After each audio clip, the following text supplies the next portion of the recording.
Hello folks. Now some of you will know me as Ben Habib, the political commentator, others as Ben Habib, the former deputy leader of Reform UK, as I was, Ben Habib, the Brexit Party MEP, as I was. But today I address you in a new capacity. I address you as the leader in waiting of Advance UK, a new political force on the British political landscape, a new political party. So why a new political party now? Well, the simple truth of the matter is that the United Kingdom is in deep, deep trouble.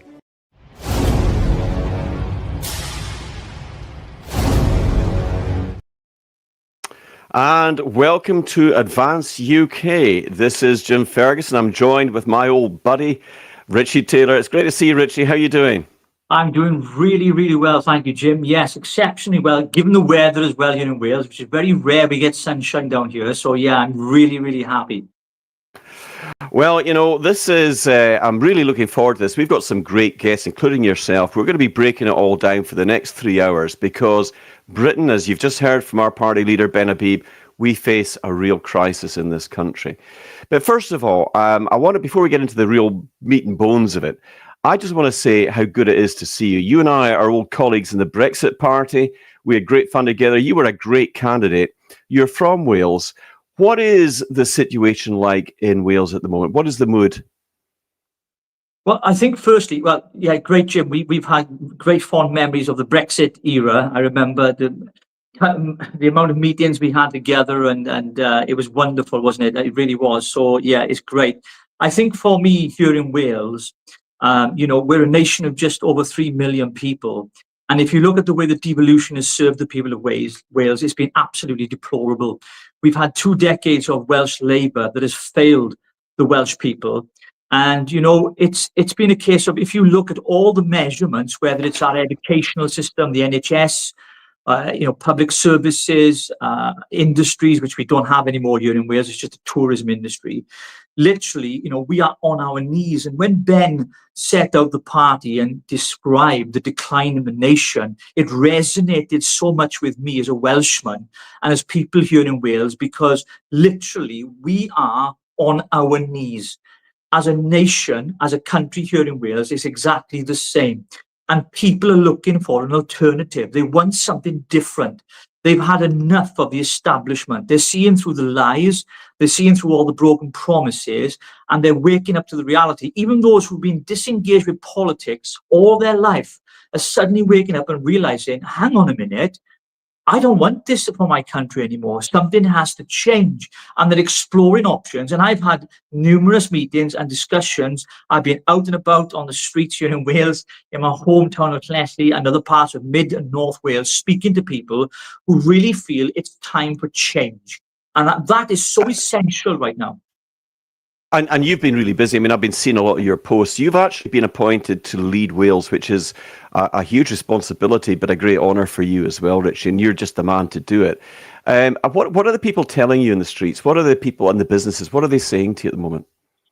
Well, I think a lot of people are kind of disillusioned by the political spectrum, those involved in politics. They've lost all faith and trust in politicians. And that's speaking as somebody, I'm a working class bloke. I'm not in any way an entrepreneur. I don't class myself as a great kind of expert in the field of any kind of industry. But I've come from the streets and I've had to build my life up from the ground up. And, you know, so I know a lot of ordinary, hardworking people, working class people, and I represent those people, that their voices feel unheard. They feel as if they don't have any, they don't have anywhere to go, to anybody to represent them. And that's crucial, that they have representation, that their voices are heard. And local businesses here in Wales in particular, and around the country actually, in the nation, are struggling. They're on their knees, and they're looking to politicians for the answers. But if you look at what the government are doing, we're one of the highest tax countries in the whole of the European Union and the world actually, and you look at what the government are doing right now with the tax hikes in so many different areas, and there's more to come, by the way, as we know with Rachel Reeves from accounts. It's apparent to me that this government has lost control. They've completely lost the plot, and people are actually even people who have never been engaged in politics before are now saying, you know what, I've had enough of this. I want to do something about it. And they're looking for a political party or someone who aligns to their political views, principles, or our side of the argument, if you like. You say, you know what, I want to belong to something that's going to fight back against the establishment and this globalist agenda that's interfering with our domestic politics, and say, I've had enough. I need to fight back. And people are waking up, Jim. You know, you make a fantastic point, and I can tell you that, I mean, if you look back at the Labour movement that was started by fellow Scots, Sir Keir Hardie, back in the day, if he came back and he saw what the Labour Party or the Labour movement had become, he wouldn't recognise it, because the Labour movement was all about the working classes. It was about the backbone, the people, the salt of the earth, the people that were the backbone of this country. And, you know, Starmer and his mob have gone so far off the radar to the left. They've become woke. They're more involved in trans, LGBTQ, XYZ, whatever it is. And to be honest with you, they feel abandoned by the people. And this is no longer about left and right anymore, because if you look at the Tory party, the Conservatives, they are conservative in name only. They've forgotten their traditional conservative values. They are another globalist outfit. They've become known as the Uniparty. And that's why there is such a hunger for real people to lead, to be in Parliament, not career politicians, not people who are classed as whatever they might be, but ordinary people like us, people that understand what it's like to have to pay the bills, to put food on the table, to hold down a job, look after the family. That's the kind of leadership that this country needs. And I'm going to ask you a little bit about, what happened after the Brexit Party, because Reform came on the scene. A lot of people were really hopeful about Reform because they saw it as an alternative to the two big mainstream parties, the Tories and Labour in this country. So why are you not with Reform? Did you actually join Reform, Richie? I can't remember. I never did. Well, actually, I was kind of scouted by the guys from HQ, because in Blind I Gwent, when I started as a Brexit Party candidate, I finished third highest in the country with a high share of votes there, and I was beaten by Labour. Obviously, you put a red rosette on a donkey here in Wales, and you get in. I mean, it's standard, isn't it? Because thanks to Thatcher, that is taking milk out of our schools and shutting down the mines. But anyway, that's another story for another time. I think for me, I was really angry. I wasn't engaged in politics, Jim, until 2016. It was when the Brexit referendum happened, and I seen what Parliament was doing, what governments were doing, and politicians, when they denied 17.4 million people the biggest democratic vote in our history, and they were trying to thwart that. I got really angry. And instead of shouting at question time on a Thursday night and shouting at the TV, I decided to do something about it and got engaged with politics, and became friends with yourself and many others like Nigel Farage and Richard Tice and David Bull and all those part of Reform, and stood for them as a candidate. And I believed in the project. I believe in leaving the European Union in its entirety, which, by the way, we've never actually got a complete Brexit. We're still part of the ECHR. We're still tied into so many different bureaucratic things. We've not left it completely. And so for me, that's when I started engaging in politics. I could see the way the country was going. And I put myself up, stood as a candidate, did very well. And then, as you will recall, Nigel pulled out of the fray, if you like, and he went and did his own thing and made his money his own way. And at that point, I stepped away from politics, from the Brexit Party. Then it reshaped as Reform. I joined just as a member to support the policies and principles upon which I believed in. And those are very strongly and close to my heart. And, when I saw how the party was going, just as a member, the way that they were structured, when they rechanged the constitution over how the party was structured, and Nigel said he was going to democratize the party, but he didn't. And I've seen them change and morph into something completely different to how he set out. I remember the way he was about mass deportation, the kind of rhetoric that he used, the rhetoric around the trans ideologies, about ID, the Brit card, which is to do with ID, the globalist agenda thing, all these kinds of things. And I see Nigel completely change from the man that I once knew. And this is a man that came to my constituency. I spoke at all their massive rallies here in Wales, was in the circle, if you like, and knew all the guys. And but something has happened within Reform that is unrecognisable. And for me, 10 months ago, I was on another broadcast with Tia Musi, I think that's his name. I can't pronounce it always right, but you know what I'm on about. And I announced it for the simple reason, it was along those lines, that I could no longer stand with a party that I didn't trust, that didn't have integrity, transparency, and authenticity, and the way that it had treated certain people within its party, to name a few, Rupert Lowe, and of course our leader Ben Habib, and others more recently, and including, regional coordinators and chairs of certain, regions here in Wales. They've come up to me and said, Richard, we've been kicked out of the party for having an opinion. I'm like, what? I mean, what about the freedom of speech, the freedom of thought?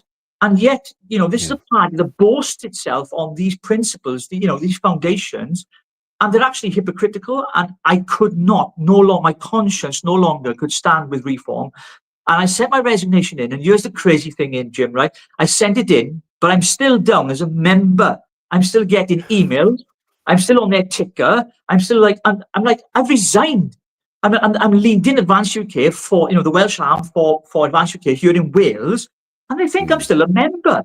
I mean, they're absolutely at sorts. They don't know what they're doing. They don't know where they're going. And, they can't afford it, to their members, because they don't really care about their members. Their subscription fees, they pay their fees. You're just a number. Whereas with Advance UK, this is one of the things I'm so excited about, that every single member that has joined Advance UK, and of course, I'm passionate about the Welsh members here, but across the nation as well.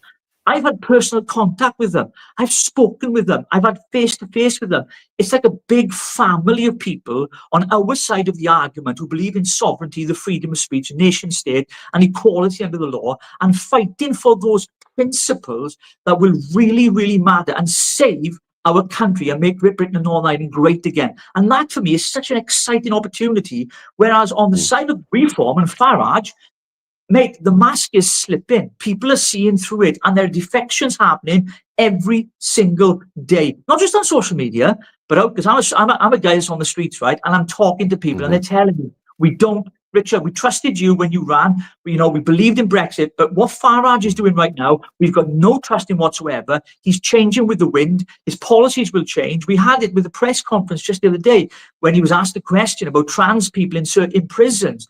And he abdicated that responsibility to one of his team and said, well, what do you think? And she said, well, well, we don't disagree with it. It's on a case basis. I'm like, no, it's wrong. And it's not about it's just wrong. Yeah, it's not about left wing or right wing. That's an illusion. There is no left wing or right wing. That's an illusion created by politicians and people in the political bubble, if you like, to divide us. It's what is right and what is wrong. And I think what Advance UK stands for, and I can say this with real conviction and passion, because I wasn't going to get back into politics at all. I was done with it. But when Ben spoke to me some time ago and said, Rich, we're starting a party, and I looked at it, and it took me some time, but I thought, you know what? I'm going to give this a shot. One last go, because I believe in this. I believe in this project. I believe in this mission. I believe in the vision, and I believe in the fact that it's a democratic party, unlike any other party that currently exists.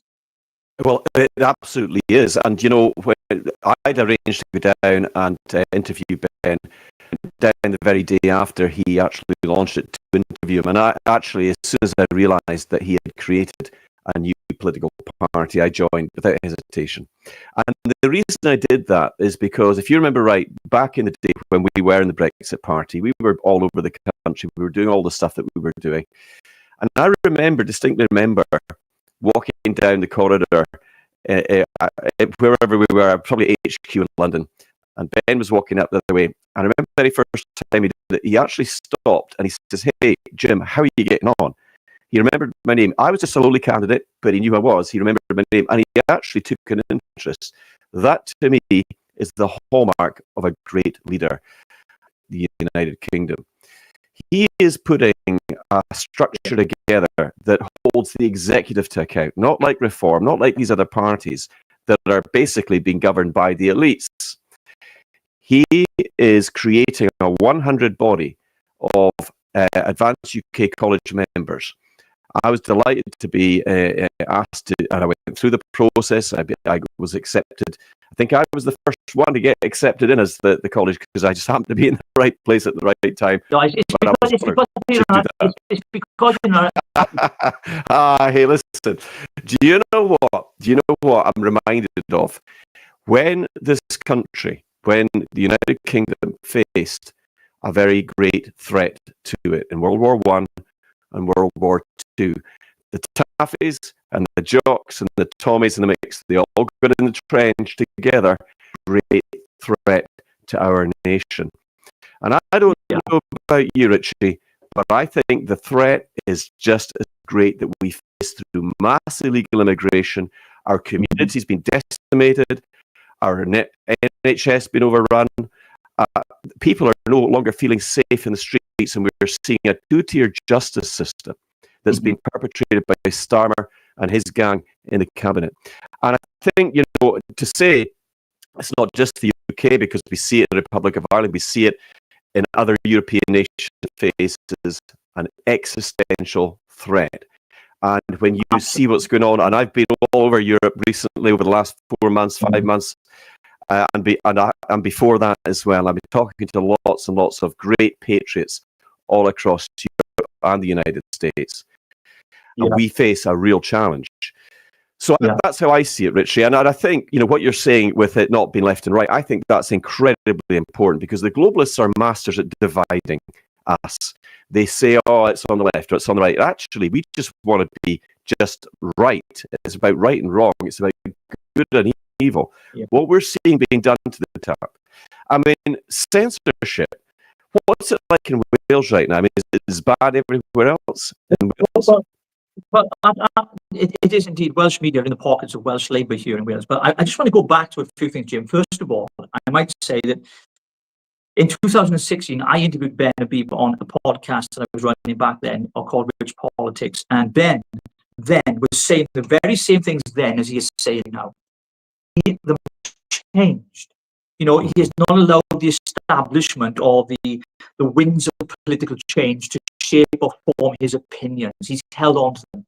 He fought for Northern Ireland so like a dog with a bone, man, to keep it part of the United Kingdom and all of its entities and parts, which is what we believe in a nation. And I look back at those interviews. I watched it just the other day, actually, and it's almost as if it's like a deja vu moment. If you watch the video, it's exactly what he was saying then as he's saying now. And he's not changed, whereas Farage is on record as saying it's inevitable to do this kind of thing. He's given up on that. And I think people like Ben Habib, who are so principled and honest and transparent, gives a lot of confidence for people, especially people who don't believe and trust politicians, to say, no, this guy, and I've had messages today, actually, people saying, Richard, I don't know much about politics. I've been watching Ben Habib's interviews on all these podcasts, and I'm joining the Advantage UK, because this guy gets it. He really gets it. And I think when you come to what's important to our country, we don't have complete sovereignty. We've handed and outsourced our powers to supranational institutions outside, whether it be the WEF, the WHO, the UN, the EU, which Keir Starmer is very cozy with and in bed with.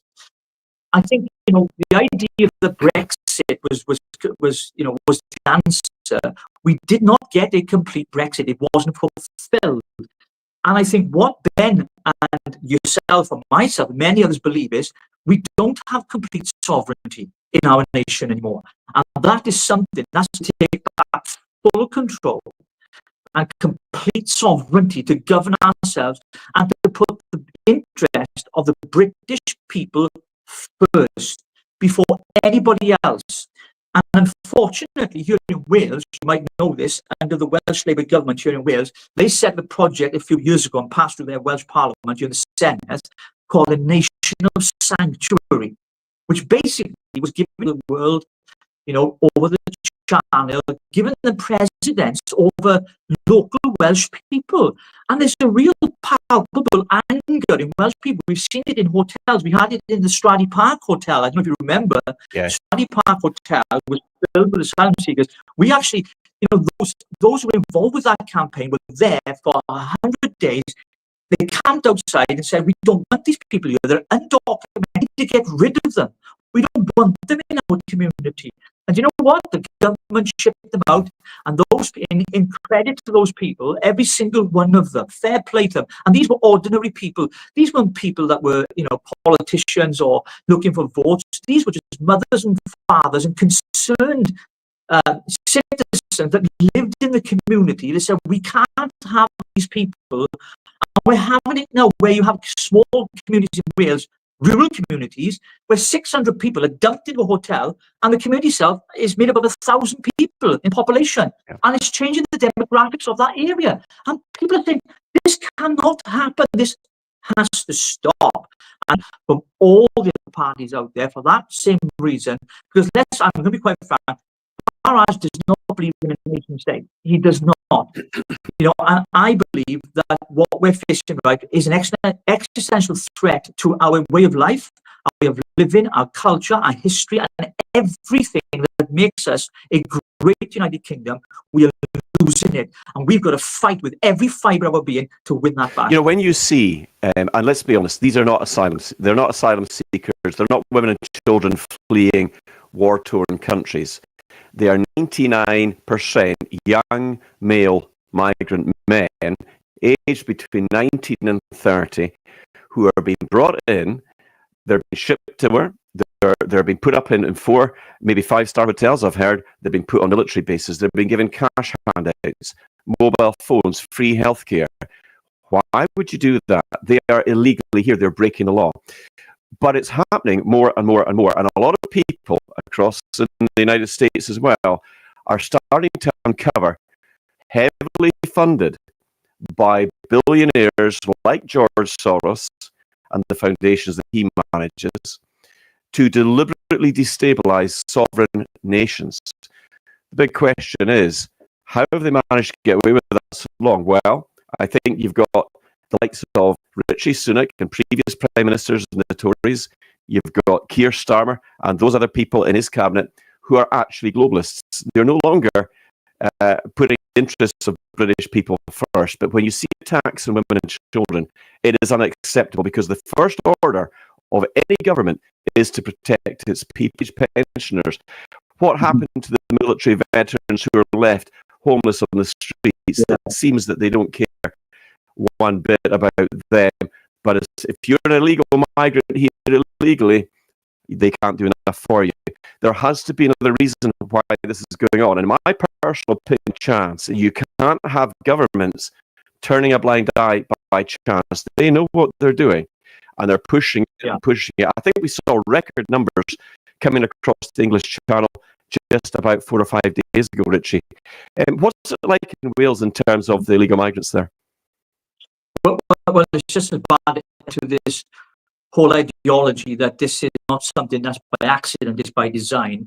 This is all scripted. I mean, this is all part of a globalist agenda that many of us who are awake understand and can see what's going on. And I go back to the Blairite years.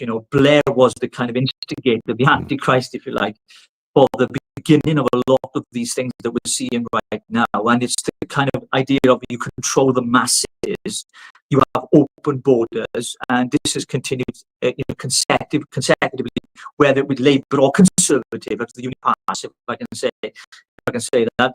I can say a lot more. I'll just keep my language to minimum for the audience. But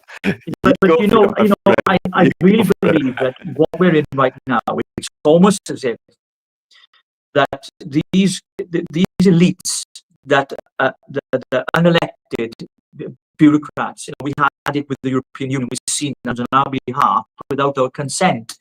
And we're seeing this happening right now. We have these influences from the WEF, the WHO, the UN.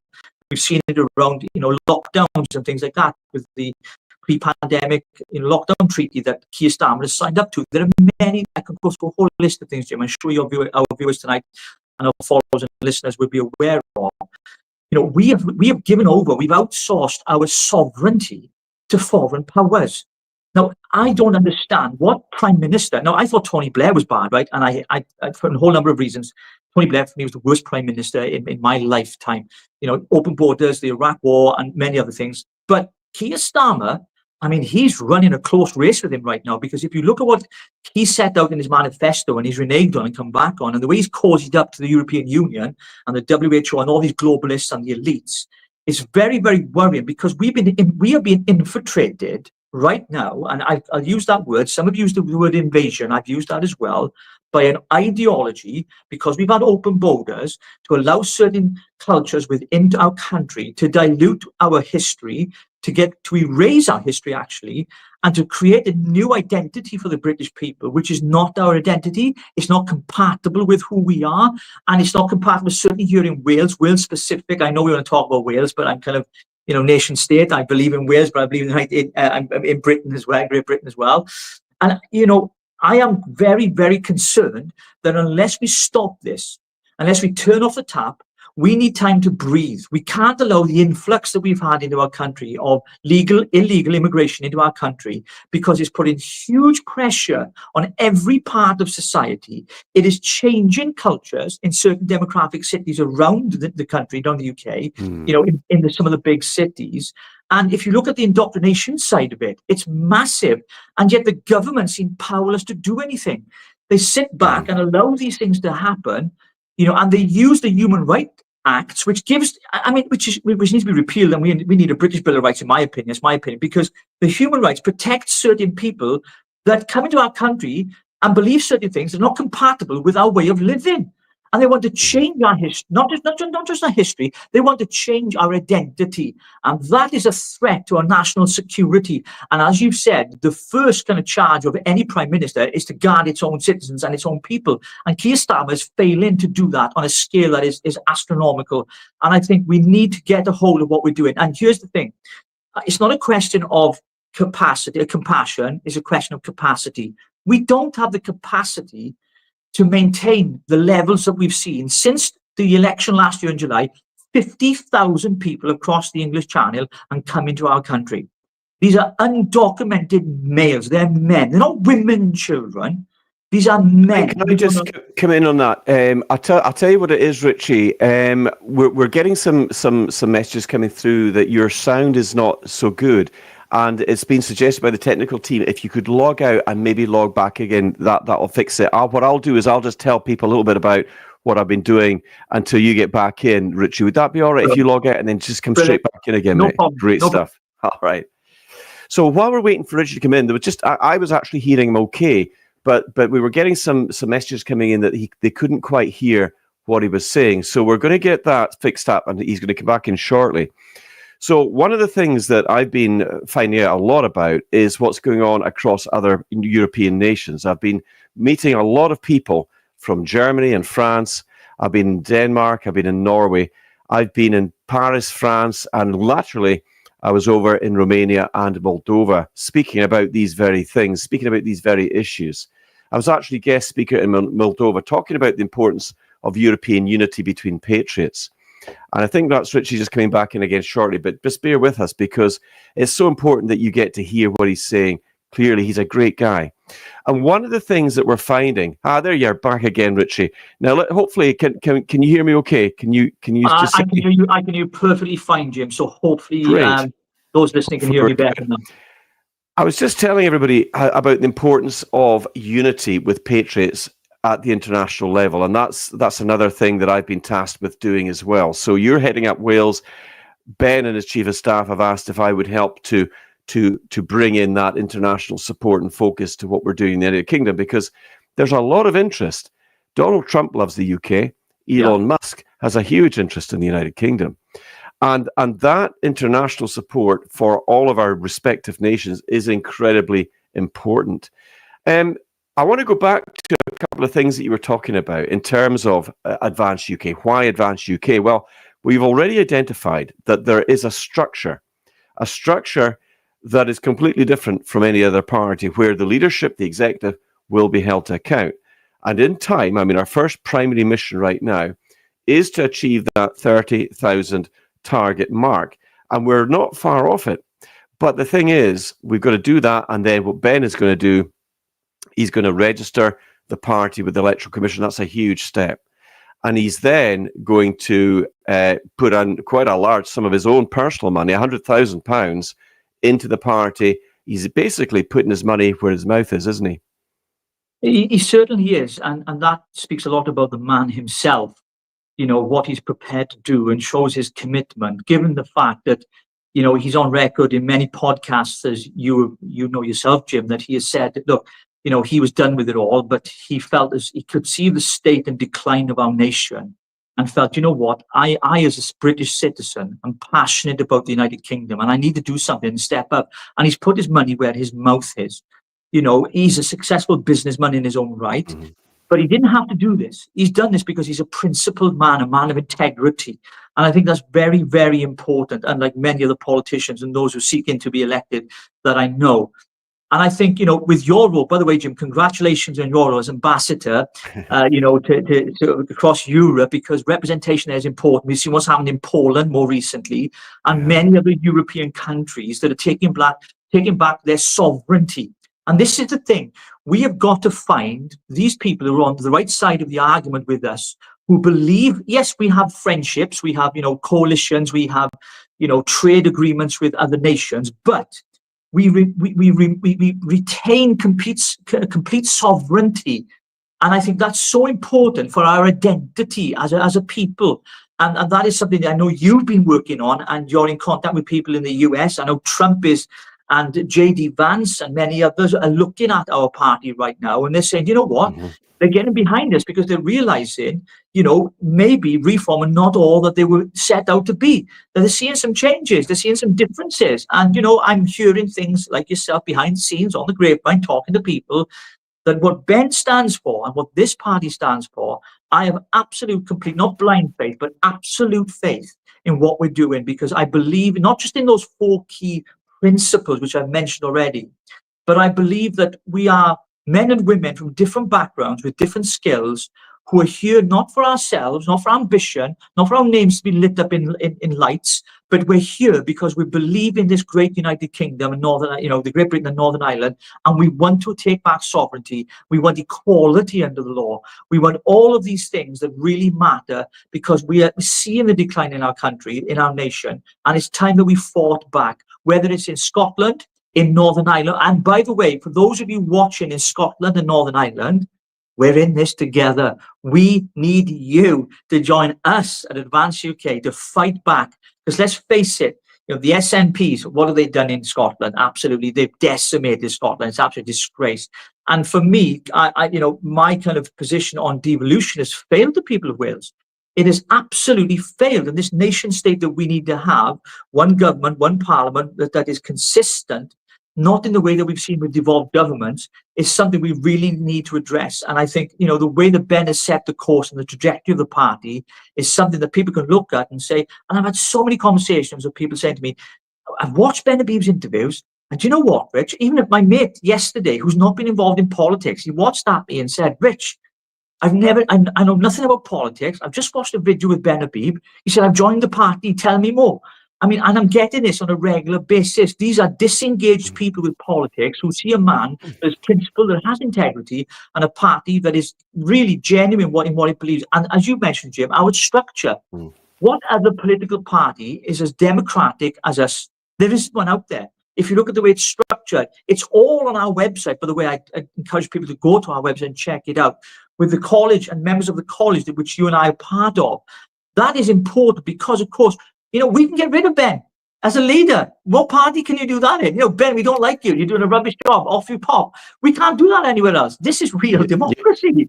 That could be done, but I don't think it's likely, simply because he is such a principled guy. And talking about the college members, we are looking for more college members to join us from Scotland, England, Ireland, and Wales as well. And Indeed. actually, I just mentioned it. I mentioned it yesterday, but also mentioned it again this morning when I recorded that little promotional piece talking about the event tonight.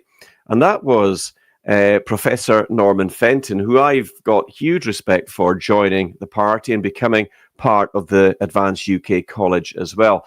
And Norman Fenton is an incredibly clever fellow. He's also very outspoken when it comes to the whole COVID narrative.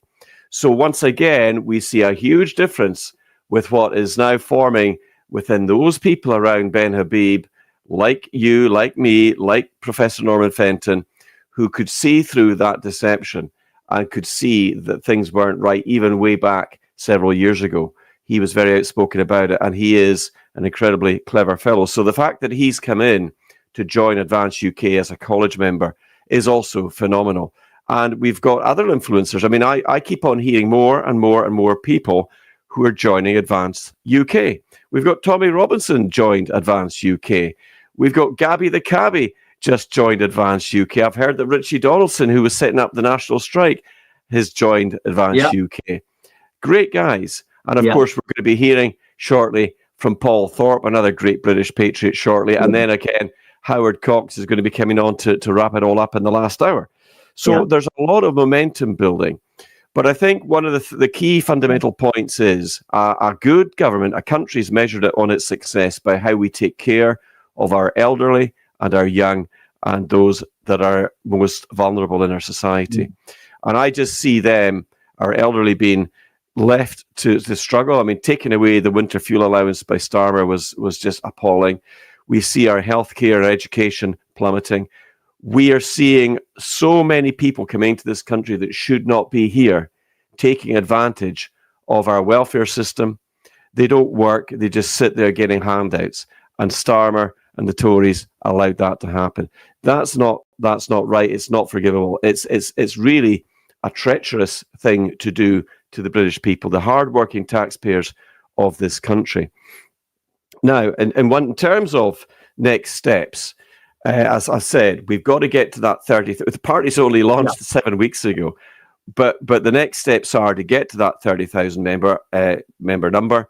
I think we're close. I don't know exactly what the number is, but I do know that just within the last couple of days, hundreds and hundreds of people have been joining. So if it's not there yet, it won't be long, and then it'll be up to our leader, Ben Habib, to make that announcement, and he will be the one that does that. But I want to go back to America for a moment, because it's no secret. Ben confirmed this in an interview with me the day after he launched the party, that Elon Musk has been in direct communication with him. And I'll be honest with you, if it wasn't for Elon Musk, I wouldn't be doing any of the things I'm doing now. And a lot of us wouldn't. So in terms of that shows that there is also that international support building for Advance UK. It's very important that people know that, because it does mean that if Nigel Farage thinks he's going to be Prime Minister, he's going to get handed the keys, he's going to have an easy ride in there, well, he's going to have to work a little bit harder, because Ben Habib is going to hold him to account. And it's not just that he's set up reform and that people who are fed up with the Tories and the Labour Party are just suddenly going to vote for reform. That doesn't appear to be the case. As you said right at the beginning, people are flocking to Advance UK right now. Why do you think that actually is? Because... I think, Jim, first to say, I think what we've had no alternative from the Union Party. We've only had reform. And this argument of splitting the vote is absolutely nonsensical. It makes no sense whatsoever, right? And I've had this in so many interviews. In fact, you mentioned Richard Donaldson from the protest guy. I was on a podcast with him yesterday and convinced him that Advance UK was the way. And as a result of that, he got many of his followers want to sign up to Advance UK, which, I don't take credit for, but I was instrumental in it. And I'm so pleased to see that people are waking up to the deception that a lot of people have given into when it comes to reform as a party. Now, they are currently the only alternative, hence the reason why they're polling very well. And people have said to me, well, Advance UK, you're not polling. And I've tried to explain to people how the political system works. We are not currently registered.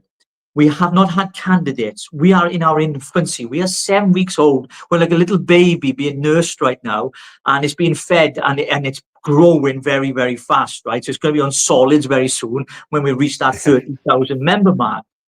And it's the idea that in a democracy, you have to go with a party that you believe in its principles on our side of the argument and things that you believe in. And I've said it at the start of this interview, Jim, that Farage does not believe in the nation state. He really does not. And he has changed. He's morphed into someone completely different to the man that I once knew personally. And that, for me, said a lot. Once he became part of the establishment and the influences of those close around him within his inner circle, he has changed. And I've witnessed the difference between Farage and Ben Habib to be completely different altogether. And that is why I think a lot of people are flocking from reform, because they were with them, because they were the lesser of both evils. Where else can I go? I don't trust Labour, the Conservative Party. So there's only reform, because forget the Lib Dems and the Greens. I mean, they're a non-entity. So where do I go? And they've gone, well, there's only reform. And as soon as Ben launched this party, I had so many people contact me saying, oh, thank God that we've got an alternative. We've got a party that is principled, that stands for what we believe in, but actually a party that we really trust in.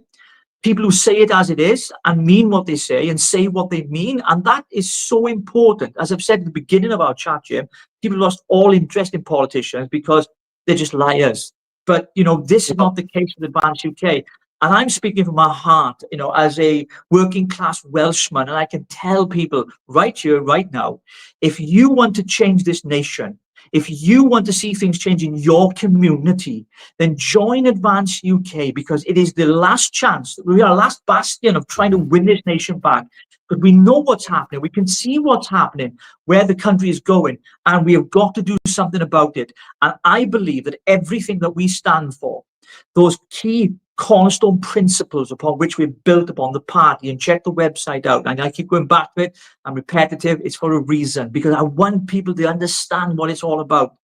And what we're about is this, Jim. We're not about party. We're about people. People matter. They're not just numbers. They're not just paid up members. Their views matter. And Advance UK gives every single member a voice. You don't have that in any other political party. It's top down. But here with Advance UK, Jim, as you and I well know, it's from the grassroots up. And I think that is crucial. So we demonstrate what real democracy looks like. And right now, that democracy is under attack from these international superpowers, as you've mentioned, across Europe. That's why certain countries, like Poland, are pulling their reins and saying no to immigration, massive immigration. No, we're going to stop. We're going to shut our borders. We need time to breathe.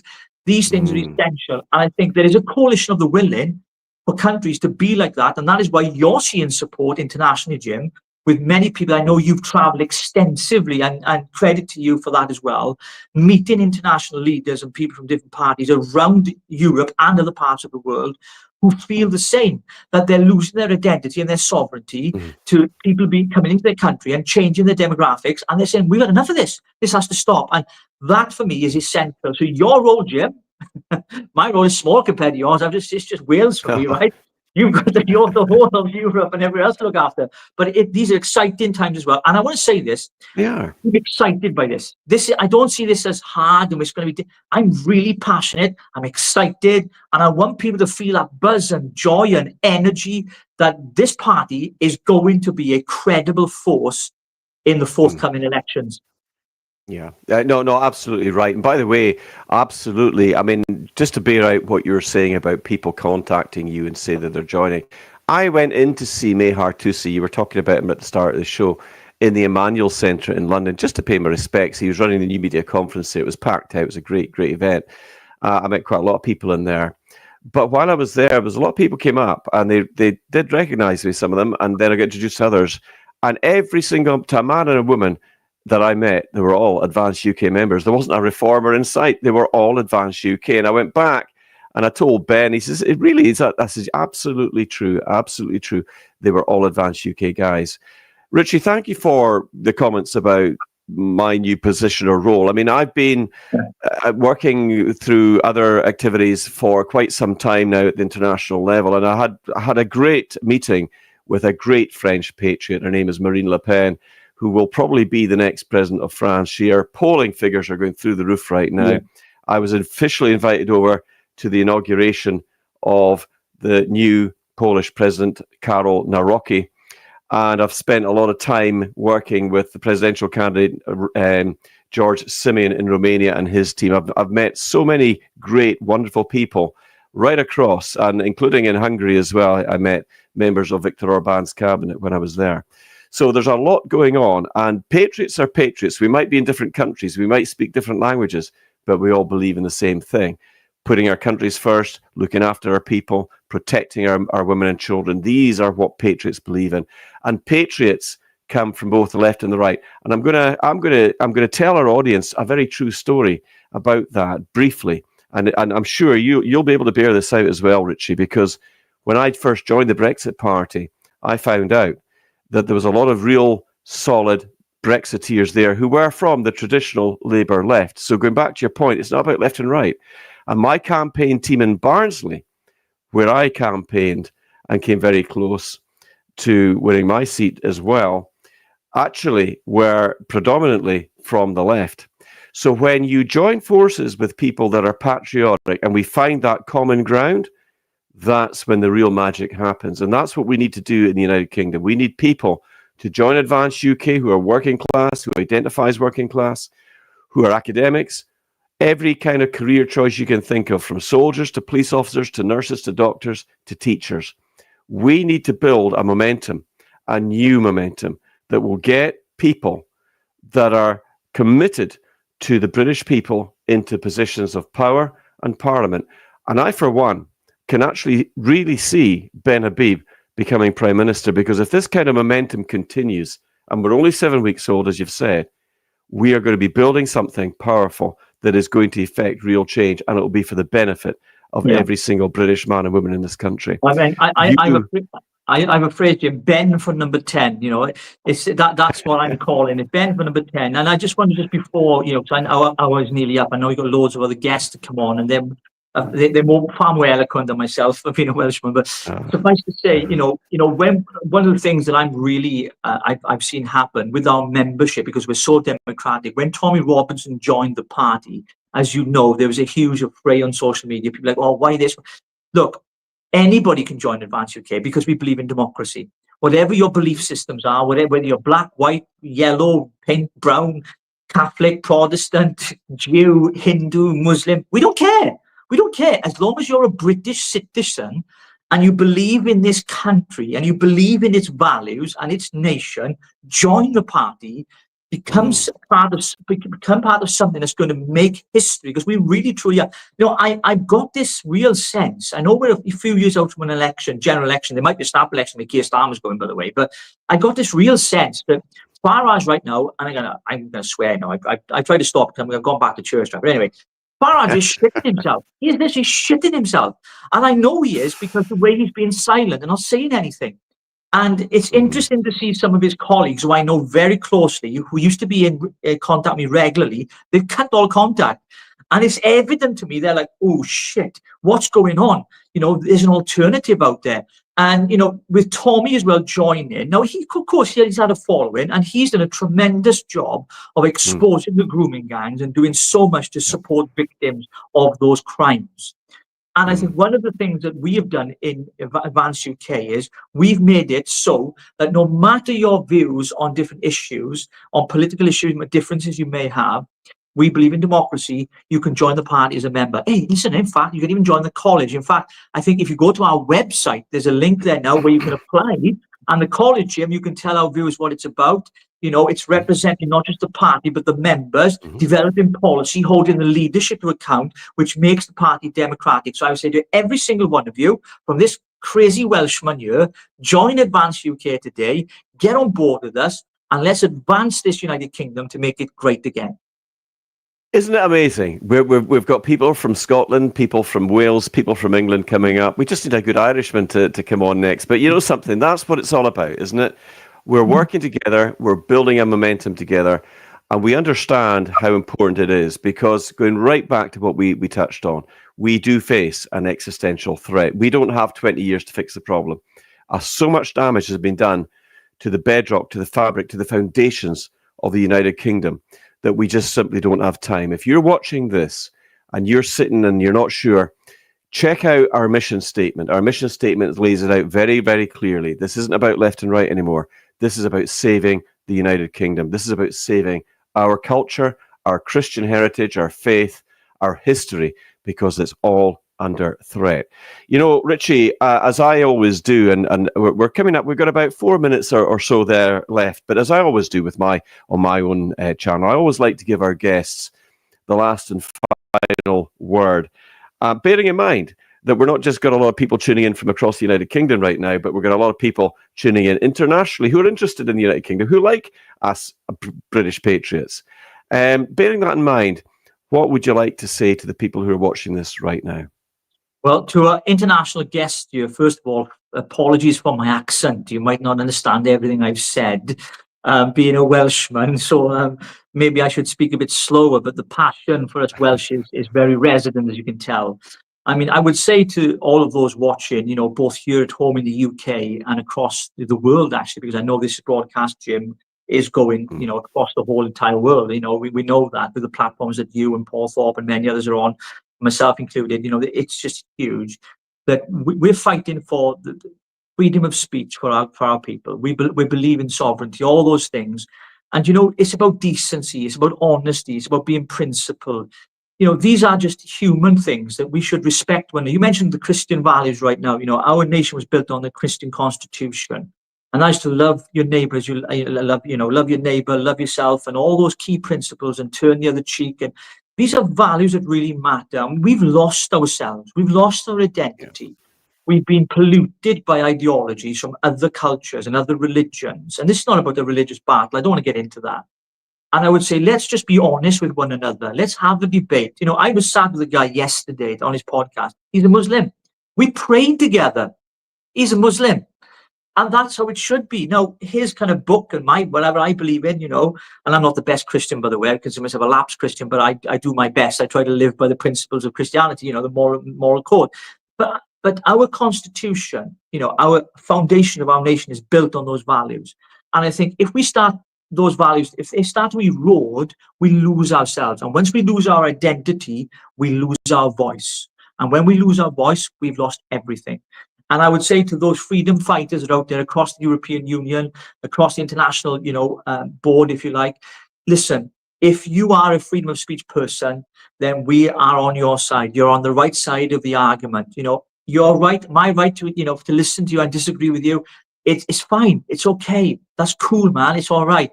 But we cannot allow the cancel culture, the wokery, and all this stuff that's been happening to shut people down, to shut our voices down. We've seen it today with, you know, where Lucy Conley was put in prison, and, you know, and many others, political prisoners, including Tommy Robinson, for expressing views and opinions. Whereas we've had this guy, Ricky, today, a Labour councillor, who's threatening to slit people's throats, get a not guilty plea. I mean, what the... I need to call them. I know. What is that about? You know, I mean, this is the two-tier. This is the two-tier justice system. This is what we face. But I can assure you, the patriots across Europe are rooting for us as well, just as much as we are rooting for them. They're great people, and they believe in the same values as we do. We need to be sovereign, independent nations working together, and they have a huge respect for the British patriots as well. And that's a huge factor in all of this. But as we're approaching the last part, I just want to say a huge thank you to you, Richie. You're leader of Advance UK in Wales. I wish you well, mate. I'm going to try to get down and see you at some point soon. Maybe we'll go do some campaigning together. It'd be nice to catch up with you, even for a coffee or a beer, whatever you're into. And you know something, Richie? I think this has been great, and I think we maybe need to do it again, maybe on a slightly more regular basis. But I would just want to say a huge thank you, mate, for being on with us. It's been really good. Bless you, Jim. Thank you so much, and good luck to all the other guys coming on later. I'm going to be listening, and I'm really excited about the future for Advance UK. Thanks, Richie. And to all of you who are listening in, don't go away. We're coming right back with another great interview. It's Paul Thorp up next. You don't want to miss this. Paul is a great British patriot. So we're going to take a quick break right now, and we'll be right back. Stay tuned.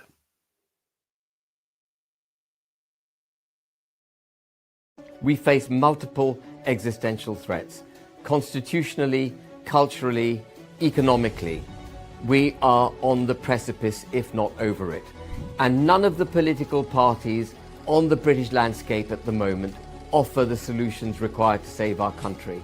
It is imperative, therefore, that a new political force comes into being. And that's why Advance UK is being launched. So what does Advance UK stand for? It's very simple. We stand for a proud, independent, prosperous United Kingdom. And how do we get that? The first is we stand for the nation state of the United Kingdom of Great Britain and Northern Ireland, in all its parts and for all its people. At the heart of our constitutional foundation are the Acts of Union 1800, and we will make sure that those acts are observed completely. We will stand for freedom of speech.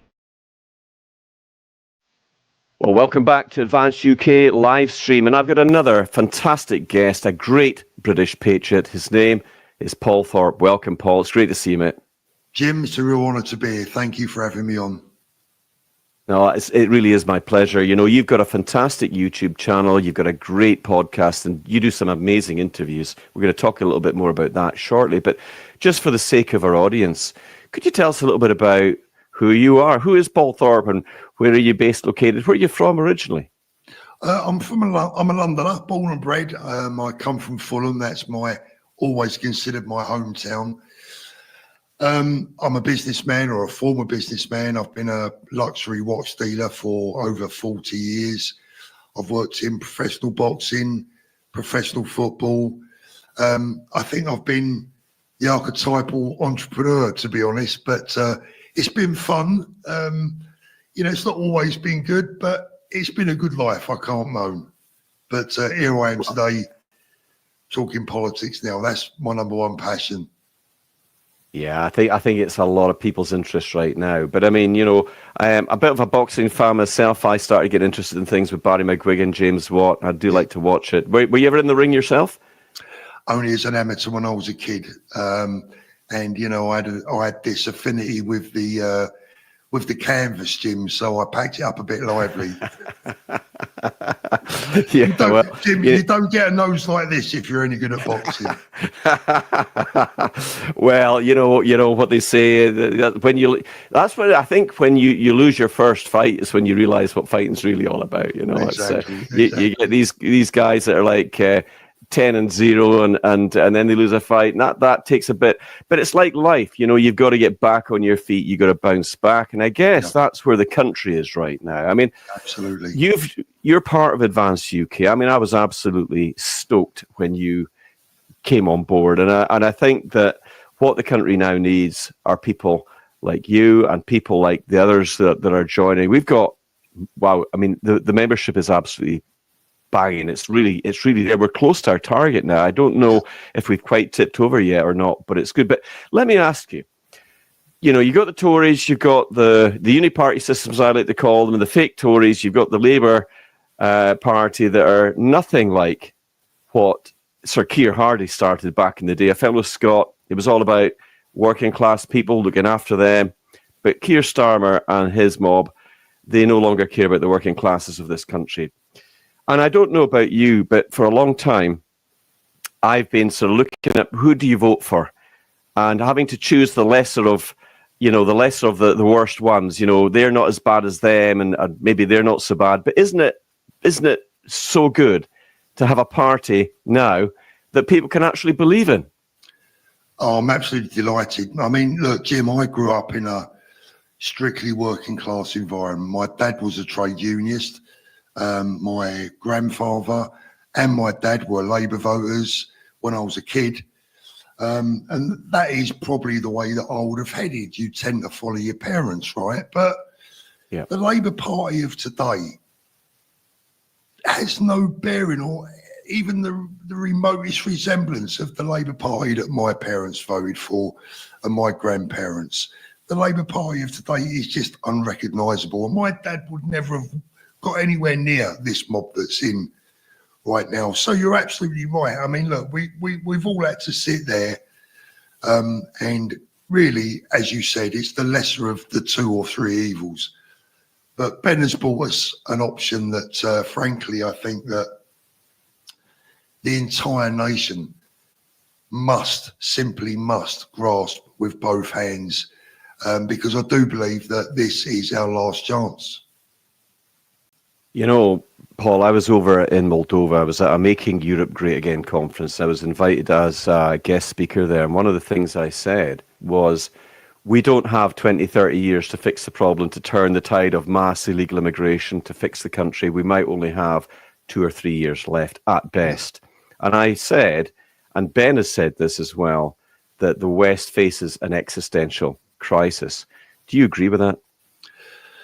Absolutely. Unfortunately, I have to agree with you. I mean, when you look across the West, and particularly in certain European countries, I mean, look, Jim, what have we done to ourselves? What has Europe done to itself? I mean, this is no slant or attack on any particular one person or people. But look, I was listening to the lefties the other day screaming and shouting at one of their counter demonstrations. And I was just desperate to say to them, look, when you left home before you came out tonight, did you lock your front door or did you leave it open for just any Tom, Dick or Harry to walk in, sit down on your sofa, cook themselves a bit of dinner out your freezer and go into one of your kids' bedrooms and have a nap? Or did you lock your front door? When you go home tonight and you go to bed, will you lock the front door then? Or will you leave it open for anyone to walk in and do whatever they please? The answer to those questions is, of course, they didn't and they won't. And that's what Europe has done. And I'll be honest with you, I love Europe. I'm in Spain myself right now, but my number one concern is my home, where my heart is now and will always be. And what we've done to our country, what the politicians have done to our country, for me, is nothing short of an absolute crime. And yes, we're in a mess. We are, and I think just before we went to the recording, you were telling me, and I've watched your show many times before even you came on to Advance UK. I've always enjoyed watching your show, but you're in Spain, and you're in Spain for a reason, Paul, aren't you? I am. I'm in Spain because I lived in Brighton, which is probably one of the most left-wing cities in the country. My family were being targeted, attacked. My wife and another female member of my family were approached and assaulted in Brighton. I've been spat at. My bank accounts were closed. I was coming under scrutiny and coming under pressure from the authorities. Not that I've done anything illegal and I wasn't fearing a knock on the door as such, but the last 3 times I'd been to Spain, bearing in mind that my wife and I have always come here regularly. We love the place. We come 3-4 times a year. The last 3 times that I've come home from Spain to Gatwick, I've been held at passport control. Now, the reason I've been held at passport control, I can't tell you. I don't know. They hold me for 10 or 15, 20 minutes. Then they give me back my passport and say, you're free to go. But my friend Danny, who you may or may not have seen on my channel, he has only ever been on my channel as a guest. The last time he went back to the UK to see his elderly father and for his, I think it was his son's birthday, the counter-terrorism squad questioned him for 6 hours. Counter-terrorism.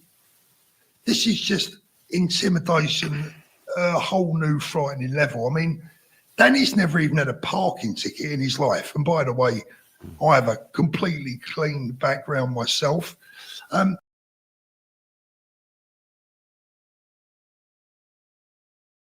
So what is the anti-terror mob doing questioning Danny, my friend Danny, who's never been in trouble with the police, has lived happily in Spain for 5 years, just gone home to see his dad. Why did they question him for 6 hours, asking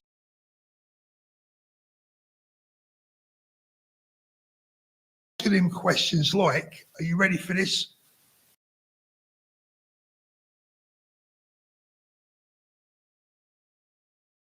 What news channels do you watch?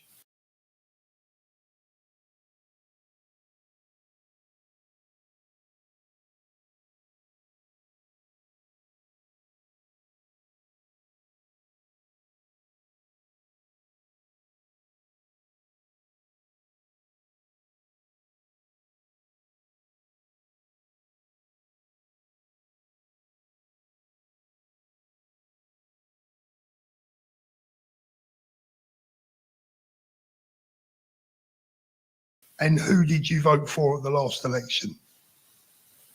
Oh my goodness. Well, Can you they believe just this?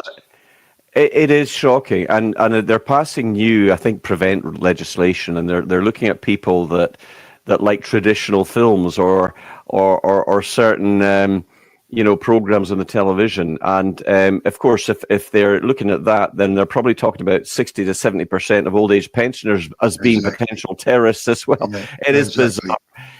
And I think a lot of this has happened because successive governments, and I hold the Tories absolutely to account on this as well, because they've been infiltrated by globalist institutions, the World Economic Forum, Klaus Schwab, and all of those lot. And they are turning our security services and our police against the Brits They're turning those people against their own countrymen, whilst there is a two-tier justice system that is very active. You talked about people worried about getting a knock on the door. How many times have we seen independent media or journalists or people being put in prison or charged because of memes they put up on Facebook or other places? And J.D. Vance just spoke about it again today, and he says, you know, this is unacceptable. And of course, he called everybody out, both in the European Union, but also Starmer in the UK, when he was at the security conference in Munich. And he said, if you want to do business with the United States, you have to understand that freedom of speech is fundamental to that. I mean, why do you think... Sorry, Paul, on you go. No, I was going to say it's amazing the fact that in 2025, we are looking to our American brothers and sisters to come and help us. I mean, I just can't believe the situation we're in. I mean, you're absolutely right. The thing is, none of us have done anything wrong. But what do they say? Find me the man and I'll find you the crime. You just don't know what they're going to come up with next, even retrospectively. You know, how far I'm sure that if you took all of my videos, and I am someone that always preaches peace, calls for calm, tries to keep the lid on situations. I never attack individuals or individual races. I talk about the truth, but I'm sure if you was to clip my videos, you could make it sound pretty bad. And I just don't trust them anymore, Jim. I don't trust the government. I don't trust the judicial system. And at my age, at 64 years of age, I've got a family and grandchildren to help take care of. I have to commit myself to them first. And I'm afraid that we now live in a totalitarian state where, frankly, I feel like I'm in a dream half the time. And I know that my wife feels the same. We often wake up and we're having a bit of breakfast in the morning and she looks at me and she says, I can't believe we got where we are. I can't believe this is happening. And I think millions and millions of ordinary Brits, especially the older generation, who are used to their freedoms. I often say to my kids, you know, and the younger crowd, if you think you've got freedom now, you should have been around in the 60s, 70s and 80s. That was freedom. Yeah. This has no resemblance to the period that we grew up in my opinion. And that's why I admire people like yourself, Paul, and the others that are coming on board, because it takes courage to speak out. It takes strength to stand against that kind of state system. And it is heavily infiltrated by people who are pursuing a globalist agenda, not a national agenda. They are putting globalist institutions and people into those positions. Starmer is on record at choosing Davos over Westminster. Absolutely. And he wasn't even hiding the fact that he was doing that. But, you know, just before we came on, you were telling me that, I mentioned the fact that there is now 14,000 high earners who have basically left the United Kingdom, 14,000 millionaires plus who have got out of the United Kingdom because of the aggressive policies of Starmer and Angela Rayner and basically the rest of them. They're all as bad as each other. And in a similar way to what's happened to you, they've left the country that they love.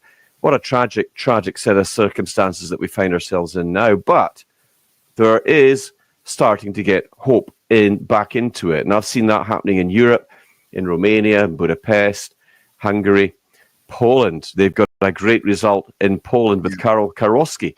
And France is rising. So there's a lot of things, a lot of pushback coming. And that pushback is starting in the UK now as well. But tell me, what was it about Advance UK that made you think, right, you know what, I'm going to join, I'm going to get involved? What was it about Advance that appealed so much to you? 2 words, Ben Habib, simple as that. Yeah. I've sat back and watched Ben over the years and I've always admired him. I like Ben I thought I liked Ben. I thought this seems like a good guy. And bearing in mind, I come from a background where you meet a lot of good and bad people. You tend to, you know, be able to sniff out the good ones if you're a bit streetwise, you know. And about 18 months ago, I got in contact with Ben and said, Ben, look, I'm a YouTuber. I'm talking a bit about politics. Would you consider meeting me and just having a little chat? Because I think that, you know, there's something that you're missing here. And he said, yes. I was really surprised. He obviously had a look at my channel. I went to London. I met Ben. We met. I was on my own. He was on his own. We went to a Costa Coffee and we spent an hour or two together.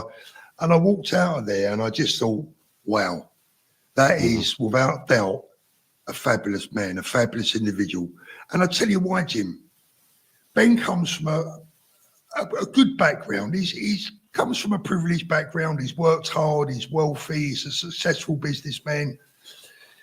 Ben and I, if you was to see us walking down the street together, you probably think that I was going to mug him. Right? That's the thing, right? But let me tell you, Ben treats everyone with respect. He listens to everyone. He has a heart for everyone. He has a soul for everyone. He cares about everyone. And I don't see that in any other politicians. Ben Habib, from that meeting onwards, and we've stayed in touch ever since, and I would like to think have become trusted friends. Ben has never let us down. Everything he says and he does, he keeps his word. He's a man of integrity, and I couldn't think of anyone else better to get behind. There is no one better for me. Well, you know, Ben and I were in the Brexit Party together. He became a member of the European Parliament representing London. He worked very hard, and he was one of the few really senior people within the Brexit Party that if a lowly candidate like me was walking down the corridor and he was coming the other way, he would actually stop and he'd say, "Hey, Jim, how you getting on? You doing all right?" And he was interested and he meant it. It wasn't like he was, up in the clouds and we were down on the ground and he was just going to ignore us. No, he would actually stop and talk to us. I always thought that was the mark of a great leader.